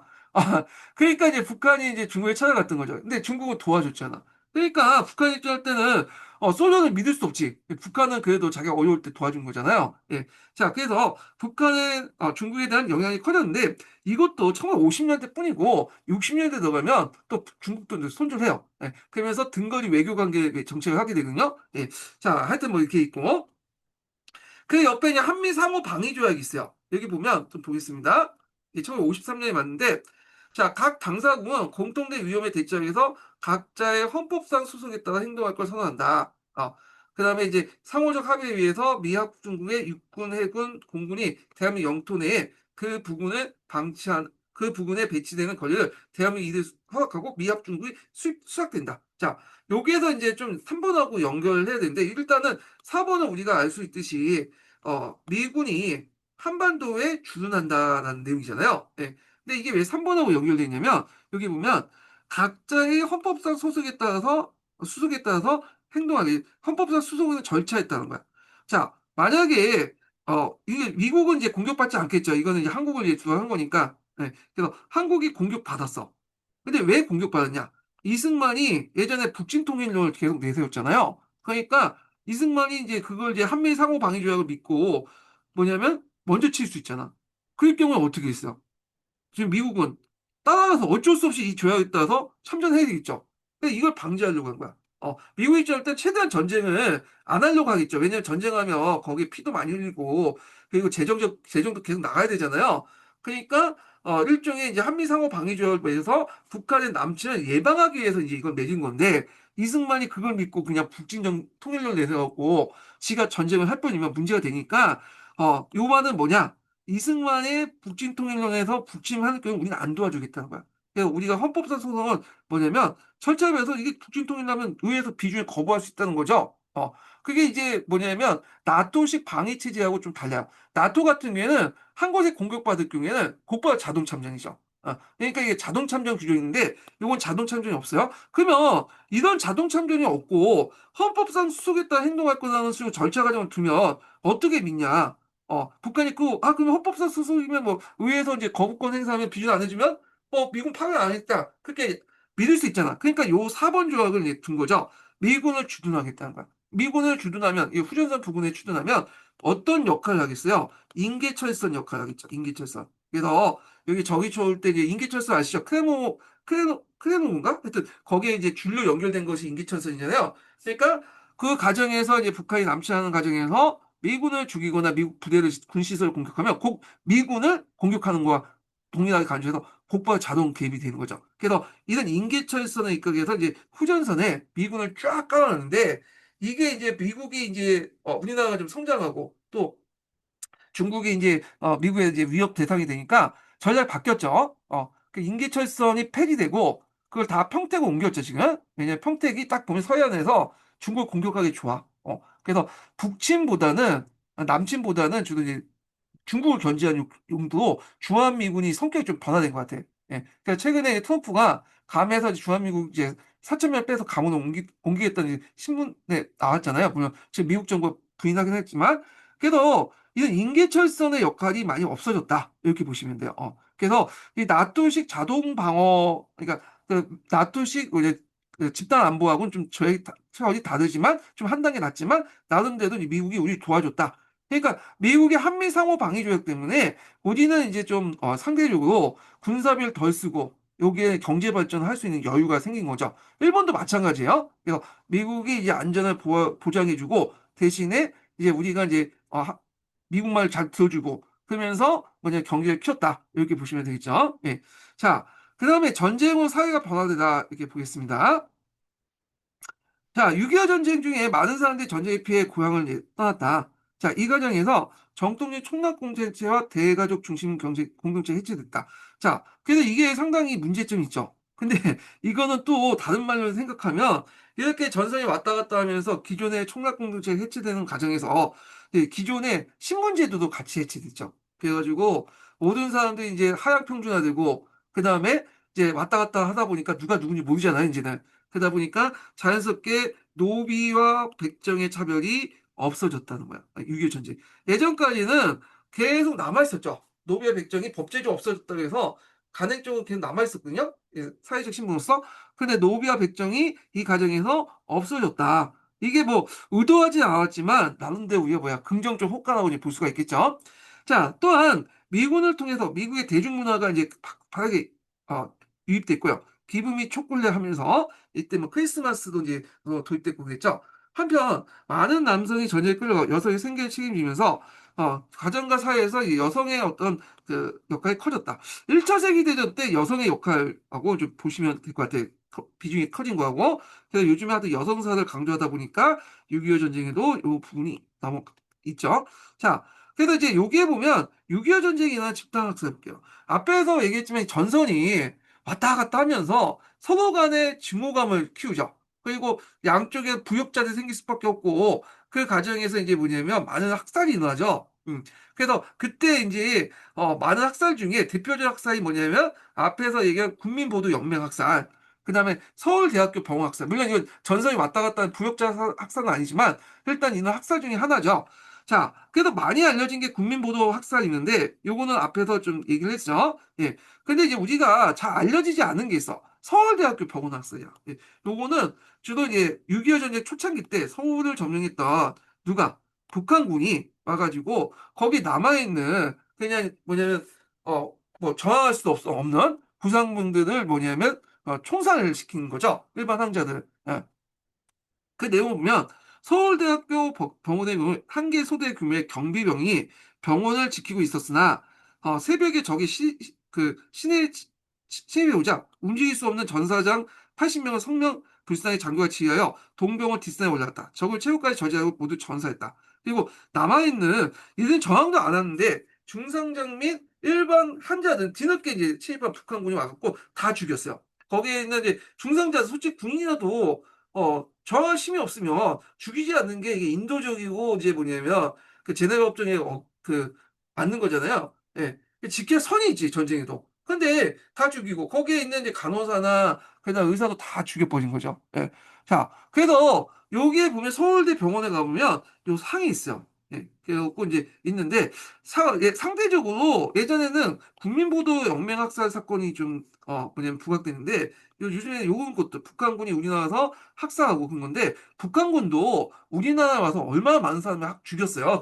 그때 이제 도망갈 때도 이제 거기 서울에 있는 이제 반동군대 찾아가지고 자기들 입장에서 다 죽여버리고 사람들 많이 죽였어. 아마 그 미군하고 뭐 국군이 죽인 사람보다 훨씬 더 많은 사람을 더 죽였을 거예요. 근데 알려지지 않죠. 왜냐면 북한에는 시시하잖아. 그게 우리나라에서는 자유민주주의 국가니까 다 알려져 있는 건데 북한에서는 이건 다 감추는 거예요. 자기들 이제 치부를 드러낼 필요 없잖아요. 그래서 예전에 그 베트남 때 베트남 우리가 한국군에 참전해가지고 한국군에 의한 어떤 학살 내용이 되게 부각된 적이 있잖아요. 근데 한국군에 학살한 거는 진짜 그게 일부에 불과해요. 네. 근데 한국군이 와갖고 좋은 일도 많이 했거든. 근데 그건 부각이 안 돼. 그리고 거꾸로 그 당시 그 베트남군이죠. 북베트남군하고 그 당시 그 뭐냐면 뭐라고 하죠? 갑자기 이름이 까먹는데. 하여튼 그 당시 이제, 베트콩 애들이 많은 민간인을 학살했어요. 예. 근데 아는 사람이 별로 없거든. 진짜 많이 죽였어요. 그래서 나중에 우리나라 정부에서 공식적으로 베트남에서, 한국군이 베트남에서 이제 학살한 사람들 좀 조사를 하자 하는데, 베트남 정부에서 말렸어. 안 된다고. 우리 못하겠다. 그럼 왜 그러겠어요? 얘네들이 뭐 가슴이 넓어가지고 뭐 포용력 있어갖고 다 용서해서 그런 게 아니야. 이거 조사하면 자신들이 예전에 북베트남이나 그 당시 베트콩들이 중인 양민학살도 다시 조사돼서 부각될 수밖에 없거든. 그러니까 이제 말렸던 거야. 근데 이런 것들은 얘기 안 하더라고. 이게 교과서에서는 좀 문제가 있어. 네. 이게 뭐 진보적 입장에서 있는 사람들은 거기에 눈을 감는 것 같아. 제가 보수하고 그런 게 아니라 좀 중립기여를 갖고 이제 바꿔 말을 하는 건데 그래요. 그래서 요즘에는 이렇게 자아 오니까 이렇게 양쪽의 그 학살상을 이렇게 그냥 보여줘야지 객관적 판단이 되는 거지. 국민보도연맹 학살 사건이나 거창 그 양민 학살 사건만 이렇게 보여주면 마치 국군이 여기 와서 뭐 다 죽이고 북한군은 무슨 정의의 용사처럼 이렇게 비춰지잖아요. 근데 문제가 있는 거야 지금. 네. 자, 하여튼 뭐 이렇게 했고, 자, 그래서 이제 전쟁 과정 학살이 일어날 까닭 무엇인지 생각해. 자, 남과 북의 적대감, 상대방이 협력할 수 있던 의식들은 집단에서 일어났다.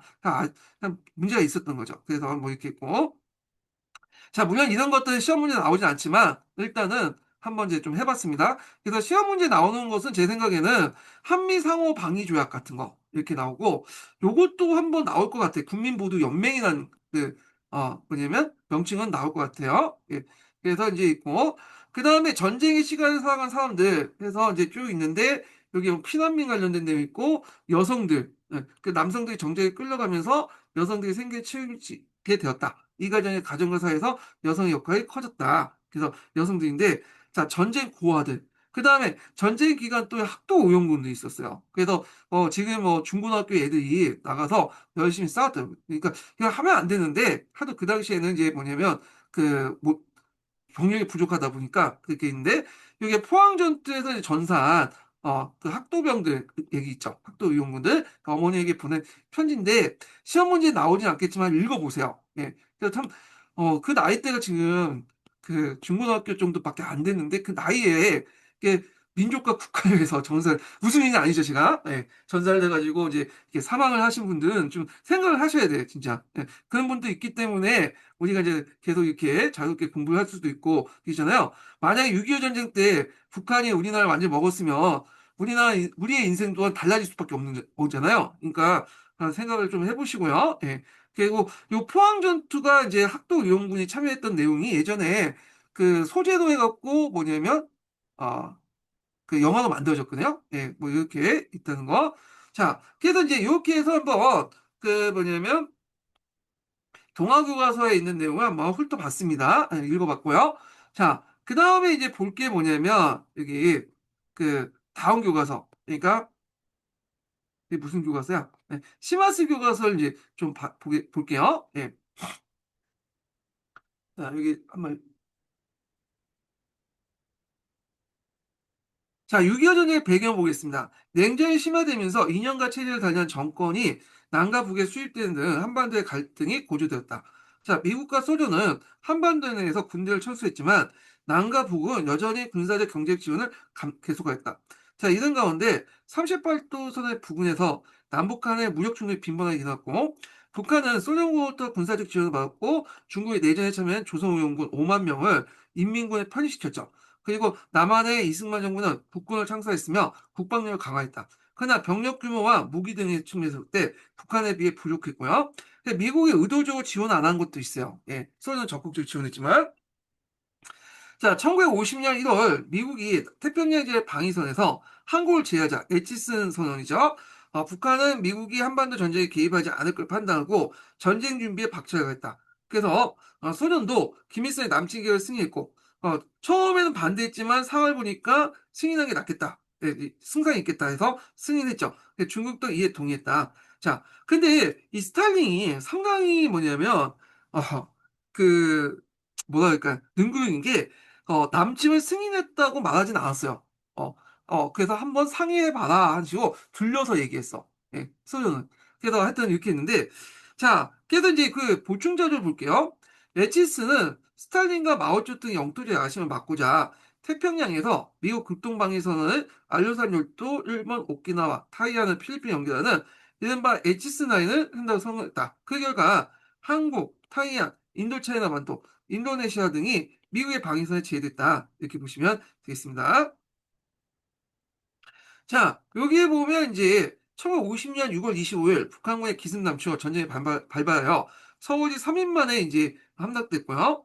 그 다음에 이제 이때 이제 정부가 북한 인민군의 남하를 저지르자 한강철도를 파괴했다고요. 그때 많은 이제 민간이 희생했는데, 근데 그래도 이제 그 교과서에 보면 한강철도가 파괴되고 거기에 이제 많은 이제 사람들이 죽은 모습들이 시체가 널려 있는 그런 것들이 이제 사진이 있었잖아요. 예전 교과서에서 그 사진이 실려 있는데 이게 이제 팩트가 아니죠. 이건 이제 평양에서 이제 전투하는 과정에서 이제 나타났던 거고, 요거 이제 지금 남아있는 사진이 없을 거야, 아마. 그때 이제 했는데, 어떤 분들은 이 한강철도 파악에서 비판하는 분도 있는데, 어쩔 수 없었어. 빨리 철수하려면 한강철도 폭파시켜야지 적의 남진을 막을 수 있는 거잖아요. 그래서 시간적인 여유를 이제 뭐냐, 벌어가지고 군대를 재정비를 할 수 있잖아요. 근데 그때 뭐 전후사정 파가서 지금처럼 뭐 이렇게 통제하고 이런 식으로 폭발을 하는 거는 현실적으로 불가능하고요. 예. 그래서 전쟁 와중이기 때문에 어느 정도 희생은 좀 있었다. 그래서 이것 때문에 막 비난을 하는 사람도 있는데 어쩔 수 없어. 전쟁이 원래 그런 것도 있어요. 그래서 전쟁을 원래 안 해야 돼. 전쟁을 하면 진짜 많은 사람이 죽고 억울한 사람들이 많이 죽고 그래요. 예. 그 전쟁의 일반적인 그 과정에서 일어난 거지 이 전략이 이제 나빴다라고 보기 좀 그렇다는 거죠. 물론 희생이 있기 때문에 뭐 이게 좋다는 얘기는 아니에요. 자, 그러면 이제 좀 보면 국군과 유엔군은 납동강의 방어선을 구축하고 북한군의 남한을 저지하는 한편 인천 상륙작전을 이제 다응해서 단순히 전세를 역전시켰다. 자, 국군과 유엔군 9월 28일 서울을 탄환하고 10월에 38도선 돌파하고 평양을 점령했는데 평양을 점령했던 그 날이 언제냐면 10월 19일이야. 10월 19일. 이거 이제 제 생일이에요. 생일 때, 아까 여수 순천 반란 사건도 일어났고, 그 다음에 평양도 점령당했어. 그 다음에 이제 점령했죠. 그 다음에, 잘 알지, 문세강인가? 예전에 그, 저기, 영부인 죽인 사람 있잖아요. 유경수 여사 죽인 사람. 그때 사형당한 것도 이게 10월 19일로 돼 있더라고요. 오늘의 역사에 보면. 네. 그래서, 이게 이제 여수 순천, 북소년 님의 생일이다. 기억하시면 돼. 10월 19일 그 여승승천 평양타란 10월 19일. 예. 자, 뭐 이렇게 있고 자, 압록강에 진출했다. 그러나 그러자 중국은 군대를 파병하여 북한을 지원하였다. 자, 그래서 이제 여기에서 이제 소련하고 중국 간에 이제 나아졌어. 소련은 이미 선전하려고 했어. 근데 중국은 선전하지 않고 지원해줬죠. 그러니까 중국 내에서 말이 많았지만 이제 모택동을 중심한 이 지원파들이 했죠. 그때 내걸던 논리가 한미 원조. 그래서 미국과 대응해서 조선을 도와준다. 우리는 6.25 전쟁이라고 하잖아요. 얘네는 한미 원조 전쟁이라고 해요. 얘네들. 그래서 항해 원조에서 따왔다. 그래서 북한의 어떤 전략적인 어떤 위치, 그러니까 지정학적인 어떤 중요성, 그리고 북한으로부터 도움을 받았잖아. 그래서 이제 했는데 북한은 살았지만 중국이 원하는 그 대만은 얻지 못했죠. 그때 북한을 선택하지 않고 그냥 대만을 선택했으면 우리나라 역사가 지금 달라질 수 있을 거라 생각하거든요. 아, 참 아쉬워요, 진짜. 예. 그래서 이제 이렇게 있고, 오히려 그냥 대만을 그냥 치지. 그러면 오히려 중국이 원하는 하나의 중국을 이루어질 거 아니에요? 지금 대만 문제 때문에 미국과 갈등할 필요도 없잖아. 예. 자, 하여튼 그래요. 자, 중국이 참전한 이후 국군과 유엔군은 이듬해 1월 다시 서울을 뺏겼는데, 그래도 후퇴죠. 일사후퇴이죠. 그래서 국군과 유엔군이 3월 달에 다시 이제, 왜냐면 이 충계 대공세다가 였고, 이제 이때는 어느 정도 이제 기갑 장비 같은 걸 이제 뭐냐면 운영을 할 수 있었거든요. 예, 그래갖고 이제 했고, 북한군 이제 인민군, 그러니까 중국군도 계속 남진해다니까 어떻게 돼요? 병력 소모도 많아지게 되고, 특히 보급 같은 게 잘 안 됐어요. 중국 같은 경우에는 이제 보급하려면 다 이제 몰려야 돼요. 그 당시 차가 없다 보니까 되게 짊어지고 사람을 보급해야 되는데 그 밤에는 이제 보급이 잘 안 하고 낮은 보급이 안 되잖아요. 차도 보급해도 곧바로 뭐예요? 폭격을 받잖아. 그러다 보니까 이제 결국 이제 남진의 한계가 있겠죠. 그래서 결국에는 다시 이제 삼팔도선 부근에 양측 간에 일진일퇴의 공관전이 일어났다. 자, 전쟁이 고착 상태에 빠진 가운데 소련의 제안으로 정전회담이 이제 일어나게 되고, 그래서 이제 이때 문제됐던 게 아까 군사 공개선 설정과 포로 교환 문제 등이 의견이 좁혀지지 않아 회담이 지연되고, 그 다음에 38도선에서 치열한 고지 쟁탈 중 많은 사상자가 발생했다. 자, 그래서 이제 이승만 정부는 정전에 반대하면서 반공포를 석방하게 됐다. 그래서 결국 회담이 시작 2년 만에 1953년 7월 27일 날 유엔군과 공산주의 정전협정이 체결되었다. 이렇게 이제 보시면 되겠습니다. 자, 그래서 이제 이렇게 있고, 자, 정전협정이 체결된 직후에 1953년 7월 28일, 후전선 근거에 비무장지대에 설치한, 그냥 24시간 이후에 이제 설치된 거야. 그래서 전쟁 이후에 남과 북은 어떤 상황에 처했을까? 그래서 독재정권 합리화와 관련된 거죠. 그래서 6.25 전쟁 이후 남한에서 이승만이 헌법을 개정해 장기 집권을 했고, 북한은 김일성 1인 독재 체제가 성립되었다. 이렇게 보시면 되겠습니다. 자, 그래서 이제 6.25 전쟁의 한반도 상황을 좀 정리했는데, 여기 표에서 뒤에 이제 있는 내용이 있죠? 물가 폭등, 이승만의 장기 독재 체제. 그 예전에 한번 시험문에 나왔던 그 당시 미국이 우리나라를 많이 지원해줬죠. 그래서 300산업 같은 것이 발달했다. 북한은 산업시설 파괴. 북한 같은 경우에는 예전에 산업시설이 많았잖아요. 근데 미국의 폭격 때문에 이 산업시설이 되게 파괴했고, 그 다음에 김일성 1인 독재 체제 설립, 천리만 운동 같은 이제 전후 복구 사업, 이런 것들을 했다. 이렇게 보시면 되겠습니다. 자, 거기에 보면 소련의 국제 이제 정세 분석이 있어요. 이게 너무 긴데, 그때 이제, 스탈린이 김일성에게 전달한 소련 공산당 국제정세 보고서 내용이다. 그래서 이게 다 공개가 됐어요. 예. 그래서 김일성의 전쟁 지원 요청에 부정적으로 퇴실했던 소련은 이런 국제정세 변화에 따라서 남침을 했다. 그래서 이제 여기 보시면 알겠지만 이제 국共내전에서 공산당이 승리했고, 그 다음에 또 중요한 게 이제 핵폭탄을 만들었죠. 원자폭탄 등등. 이런 걸 통해서 이제 뭐냐면 소련이 지원했다. 이렇게 보시면 되겠습니다. 그래서 이 보충자를 좀 볼게요. 자, 여기에서 이제 볼 수 있듯이 우리가 이제 우리나라하고 다른 나라의 관계를 보려면 항상 그 두 대 관계뿐만 아니라 다른 나라와 다른 나라의 관계, 국제 정세 속에 우리나라를 봐야 돼요. 그래서 정확하게 이제 우리나라의 어떤 그 당시 현실 인식을 할 수 있거든요. 자, 여기도 이제 이런 것들이 나오는데 당시 중국에서 내전이 일어난 상황에서 중국 공산당이 국민당이 승리를 거뒀고 소련은 원자탄을 보유하겠다. 그래서 소련의 이제 첩자가 그 미국의 원자탄을 만든 맨하탄 프로젝트에 들어가 있었죠. 그래서 거기에 빼온 정보를 가지고 만들었던 거죠. 자, 이런 상황에서 소련 공산당은 북한이 전쟁을 일으켜 한반도에 전쟁을 발발했다고 해도 소련과 중국이 동맹을 맺어 북한을 지원한 한 미국이 섣불리 우리를 공격하지 못할 것, 그러니까 미국이 섣불리 전쟁에 개입하지 못할 걸 판단했다. 이렇게는 개입했죠. 예. 자, 그 다음에 이제 넘어가서 6.25 전쟁 전개 과정을 이제 좀 보면, 그때 이제 1945년 6.25는 북한군이 기습전쟁을 시작해서 6.25 전쟁 유엔군이 참여했고 중국군이 개입돼서 국제전으로 발전했죠. 그래서 이게 좀 보면 중국군이 이제 중국이 우리나라 전쟁에 참여한 게 크게 세 가지예요. 첫 번째는 뭐냐면 이게 그 고대 때 일어났죠. 당나라 그러니까 중국군이 개입한 그러니까 뭐냐면 그 전쟁이 크게 몇 가지야? 잠깐 하나, 둘, 셋, 네 가지 정도 되겠다. 우리나라 무대로 해가지고 국제적 성격을 띠고 있는 게 하나가 이제 뭐냐면 그때 그 누구야? 백제 구은군 있죠. 백제 구은군이 이제 일본군하고 싸워 뜨어졌잖아요. 그래갖고 일본군하고 이제 그 전투를 했죠. 이게 백총관 전투죠. 이 백총관 전투는 일본, 신라, 그 다음에 중국, 당나라죠. 국제적 성격을 띠고 있죠. 중국이 개입했고 두 번째가 이제 어떤 전투냐면 임진환이죠. 임진환. 임진환 때 우리가 이제 싸웠잖아요. 중국 개입했죠. 명나라 군대가. 그래서 평양선 전투, 울산선 전투 다 이게 국제적 성격을 갖고 있어. 한중일이 같이 싸웠던 그런 전투죠. 예. 그 다음에 세 번째가 또 그 뭐냐면 청일 전쟁이죠. 청일 전쟁의 주요 전투들이 한반도에 있었잖아. 평양 전투 같은 것들.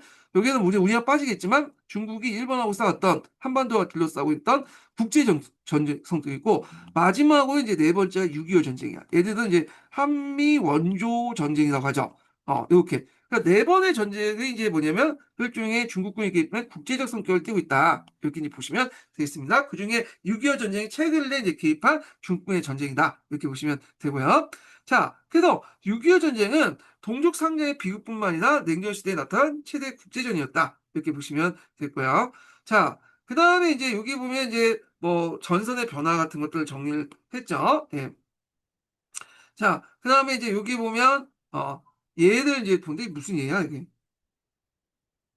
그 당시에 이제 그 김일성이 오판했던 게 뭐냐면 김일성은 그 당시 북한의 군사력이 남한보다 월등했고 전쟁이 개시된 후에 남한에 폭동이 나와서 우리를 도와줄 것이다 해서 예측했는데 막상 이제 전쟁이 나니까 남한 내에서 폭동은 무슨 폭동 저항이 심했죠. 예. 그리고 그때 이제 오판을 또 불러일으켰던 게 뭐냐면 그 박헌영이 그 얘기를 했어요. 만약에 북한군이 들어올 경우에는 남한의 농민들과 노동자들이 들고 일어나서 환영을 할 거다.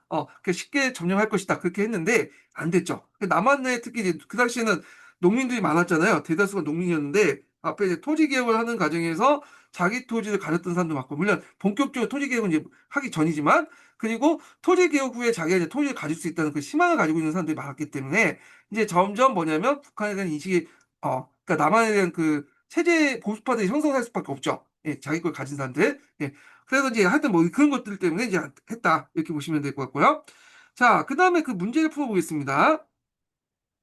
태평양 지역에서 미국의 방위선을 제조하는 선은 뭘까? 에친선 선언. 그 다음에 납동강의 방어선을 구축하고 북한군의 남하를 저지했던 국군과 유엔군의 전선에 역전시킨 작전이 뭐냐? 인천 상륙 작전이고. 자, 그 다음에 스탈린이 김일성의 남침 요청을 수행했던 이유 이런 것도 있죠. 국민당의 승리, 원자탄 개발, 그 다음에 미국의 H9 뭐 이런 것도 있죠. 자, 그 다음에 전개 과정은 이제 여기 보시면 될 것 같고요. 예.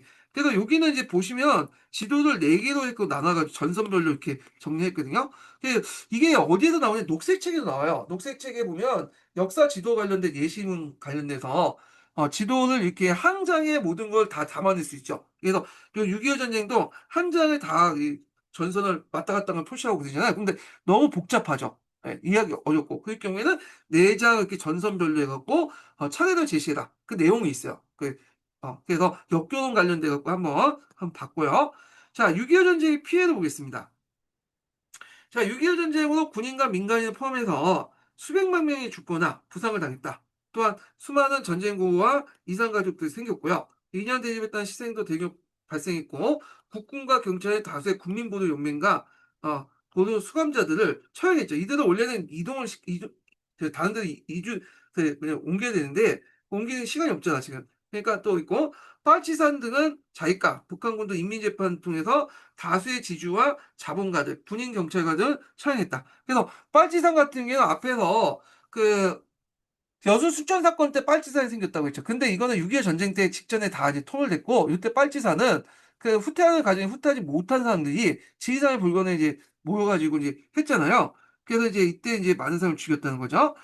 남북 간의 이번 이제 물적 피해가 막대했는데, 주택, 도로, 철도, 항만, 공장 등 같은 사회 기반 시설이 이제 파괴됐으며, 식량과 생필품이 이제 시달렸다. 6.25 전쟁은 남과 북의 공장을 비롯한 산업시설 물론이고, 주택, 학교, 도로, 대부분 기반 시설이 파괴되어 전후 이를 복구하는 과제가 시급했다. 이렇게 보시면 돼요. 그 옆에 이제 국민보도연맹 사건 이렇게 한번 읽어보시고요. 자, 그다음에 전쟁의 치르고 남과 북 사이에 민족적 동질감이 약해지고 적대 의식의 불신감이 높아졌다. 그래서 한반도의 분단 절차가 더욱 견고해지고 남북 정권은 이러한 정세를 이용해서 각각 독재 정권을 구축했다. 그래서 이승만 정권은 이제 반공주의 이념을 개정해서 헌법 개정을 통해서 장기 집권했고 헌법 개정 관련된 내용은 나중에 이승만 정부 할 때 좀 얘기하고요. 북한 같은 경우에도 김일성 중심의 사회주의 독재 체제를 확립하고 자기 반대파들 대거 수청했죠. 예. 자, 그 다음에 이제 한국은 미국과 한미 상호 방위 조약을 이제 체결했고, 그 다음에 이제, 요것도 읽어야 되겠네. 자, 6.25 전쟁으로 냉전 체제가 강화된 계기가 되었는데, 전 세계 미국을 중심으로 자본주의 진영과 소련을 중심으로 사회주의 진영을 나누고 세계국가에 대입하게 됐다. 그리고 한국은 한미 상호 방위 조약을 체결한 뒤에 국제적인 실행박을 담은 한미 합의 의사록을 체결했다. 여기 이제 다른 국가에서 없는 이 내용 있죠? 여기가 이제 조약이고, 요게 부속 조약, 그러니까 시행령이라고 하나? 하여튼, 그 구체적인 아니죠. 예. 자, 그 부속 조약이라고 보시면 되겠네. 자, 그래서 이제 이렇게 있고, 그래서 이제 이걸 통해 한미 관계의 기본적인 틀을 마련했다. 그래서 보통 다른 교과서에서는 한미 상호 방위 조약만 나오는데, 여기에는 한미 합의 의사등도 나와요. 한편, 미국은 이건 좀 국제적인 맥락에서 좀 더 쓴 것 같아. 보니까요. 예. 자, 미국은 6.25 전쟁을 치르면서 필리핀시하고 아시아 연합 군사동맹 맺었고, 일본은 이제 샌프란시스코 강화조약. 이거 이제 예전에 시험 문제 나왔죠? 여기 맺어진 계기가 됐던 게 6.25 전쟁이요. 예, 그래서 국제사회에 복귀했으며, 전쟁 특수를 통해 침체된 경제를 극복하고 다시 고도 경제 성장을 토대 마련했다. 또한 치안 유지 명목으로 자위대를 조직해서 다시 무장하기 시작했다. 자, 북한의 군대를 지원한 중국은 미국에 맞서며 사회주의 진영의 위상이 높아졌고, 북한에 대한 영향이 강화되었다. 그리고 이때 이제 타이완을 원래 버리려고 했는데 미국이 이제 중국에 이제 전쟁을 겪은 거 보니까 가만히 두면 안 돼. 그래서 타이완이 미국 군사력 경제력 개입을 초래했는데 타이완이 그 당시 이제 미군도 주둔했어요. 원래 타이완에 미국이 주둔해 방위조약도 맺었거든요. 근데 미국이 이제 중국하고 정식 수교를 했던 1979년인가요? 네, 9년 이후부터는 이게 다 철수해버리고 뭐냐면 방위조약이 다 깨진 거죠. 대신에 대만 관계법이라 갖고 간접적으로 지원하는 그 법을 통과시켰죠. 예. 자, 하여튼 이렇게 있고. 자, 그 다음에 한미상호 방위조약. 여기 내용 있죠. 예. 아이고, 이거. 그 다음에 이제 그 경제 및 군사 원조의 한미 의사적 여기에 대한 부속 조약적 성격을 띠고 있는 것 같은데 예. 그래서 이제 뭐 경제 관련된 내용들 보면 어떤 7억 불 달러, 7억 불 달러는 대단한 거죠. 그 당시에 이제 물가 기준 따르면 상당한 돈을 경제 원조 및 직접적 군사 원조로서 대한민국 정치, 경제적, 군사적 강화를 하도록 한다. 그래갖고 지금 이제 트럼프가 우리나라한테 주한미군 주둔비 막 올려달라고 막 지금 징징거리잖아요. 근데 초창기 때는 오히려 반대였어요. 대한민국 육군의 경비 있죠. 국군의 그 경비가 누구한테 대부분 나왔냐면 미군의 원조에 의해서 나온 거야. 군사적 원조나 이런 것 등에서 그래서 미국 원조를 바탕으로 거의 그때 전쟁 직후에 거의 70만 대군이었거든요. 예, 그런 병력을 유지했다. 이렇게 보시면 돼요. 72만 명이네. 하여튼 미국이 한국군에 돈을 대주다 보니까 72만 명을 초과하지 않는 범위에서 동의했다. 72만 명인데 그게 이제 계속 감축되죠. 그래가지고 제가 군대 다닐 때만 해도 한 60만 정도 군대 이렇게 얘기했거든요. 근데 지금은 50만 대 떨어졌고 최근에 40만 대까지 떨어졌어요. 네, 40만 대까지. 그래가지고 여러분들 한테 40만 대 떨어지는 이유가 이게 출산율이 적다 보니까 군대를 안 가잖아. 젊은 남자들이 별로 없다 보니까. 그래서 40만 대까지 떨어지는데 추후에는 거의 뭐 한 20년에 20만 대까지 떨어지는 걸 보고 있는데 큰일 났어요. 하여튼 이렇게. 예. 자, 그리고 대한민국 국군은 국제연합사령부의 작전통제권을 둔다. 요게 이제 있죠. 원래는 이 작전통제권 관련된 내용이 이승만 때 벌써 이제 전쟁 중에 이미 미국한테 넘겼거든요. 여기 국제연합사업권을 미국이 주도했기 때문에. 그래서 이거를 명문화시키는 거야. 6.25 전쟁 때 했던 거를 이제 한미 합의 의사록에 따라 명문화했는데, 아마 이건 조약이고 여기 의사록을 적은 거는 행정협정이기 때문에 그런 것 같아요. 행정국끼리 이제 이렇게 하는 그 협정이기 때문에 그런데, 하여튼 요거에 대한 부속조약적 성격을 띠고 있는 거죠. 예. 자, 그래서 이제 이렇게 있고요. 그 다음에 개념이해 부분을 좀 보겠습니다. 자, 1949년 6월 남한 내 공산주의 세력을 약화시킬 목적으로 조직한 단체 뭐냐? 국민보도연맹이다. 저는 한국이 미국과 체결한 안보조약의 명칭이 뭐냐? 한미상호방위조약. 이거 두시면 될 거고요. 예. 그래서 이제 이렇게 있고, 그래서 이렇게 한번 봤고요. 자, 그 다음에 6.25 전쟁의 전쟁과 분당을 경험한 사람들 3 이렇게 있는데, 학도오용군, 뭐 이렇게 그 시당 및 거주민추원, 그 다음에 인민에서 국민이 된 수복 인구 지역인데, 아마 이제 예전에 북한에서 그 38도선 이북 지역 천원 지역 있었잖아요. 그 천원 지역에서 이게 있어요. 노동당사가 있어요. 이게 북한 땅이었다가 나중에 여기 이제 회복됐는데, 지금 천원 당사해가지고, 그래서 지금은 이제 전쟁 기간 동안 이제 겉은 다 날라갔고 지금 콘크리트 건물만 있는데, 이게 문화 그 제도 지금 보존되고 있었거든요. 그래서 이때 그 수복지구 관련된 내용이야. 한번 볼게요. 자, 수복지구는 38도선 이북에 속하는 곳이죠. 오늘날 천원, 저기 속초 이런 지역이 이제 지역이죠. 6.25 전쟁 이후에 대한민국에 편입된 지역을 뜻한다. 수복지구가. 그래서 수복지구 사람들은 일제 식민에서 강복 위에 북한의 인민을 거쳐서 남한의 국민이 되었다. 북한이 원래 왜 인민이라고 불렸는지 모르겠어. 우리 국민이라고 부르잖아요. 예. 그래서 좀 궁금해. 왜냐면 원래 인민의 의미가 이런 의미가 아니에요. 북한에서 말하는 인민이라고 우리가 생각하는 우리가 생각하는 인민은 그 북한에서 말하는 인민인데, 원래 인민주권서를 내걸었는데 이때 인민은 좀 다른 개념이거든요. 나중에 서양사 할 때 설명. 왜 우리는 북한은 인민이고 남한은 국민인지 참 궁금하거든요. 잠깐 이거 갑자기 궁금증을 못 쳤네. 네. 물어봐야 되겠다. 여기. 잠깐만요. 이거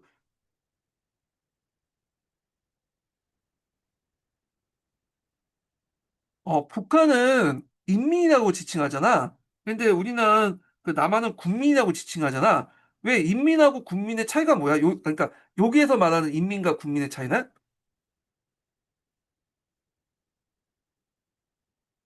이 질문 진짜 예리하다. 인민이랑 국민은 둘 다 사람들을 뜻하는 말인데, 국가가 자기 정체성을 어떻게 정의하느냐에 따라 골라 쓰는 단어야. 표면적으로는 그냥 말의 차이지만 속을 들여다보면 완전 다른 정치 철학이 들어있어. 먼저 국민부터 보자. 국민이라는 말은 국가의 구성원이란 뜻이야. 이 말이 강조하는 건 국가라는 틀 아래에서 법과 제도를 공유하고 권리와 의무를 지는 존재라는 점이야. 그래서 국민이라는 개념은 국가 중심적이고 법치 중심적이야.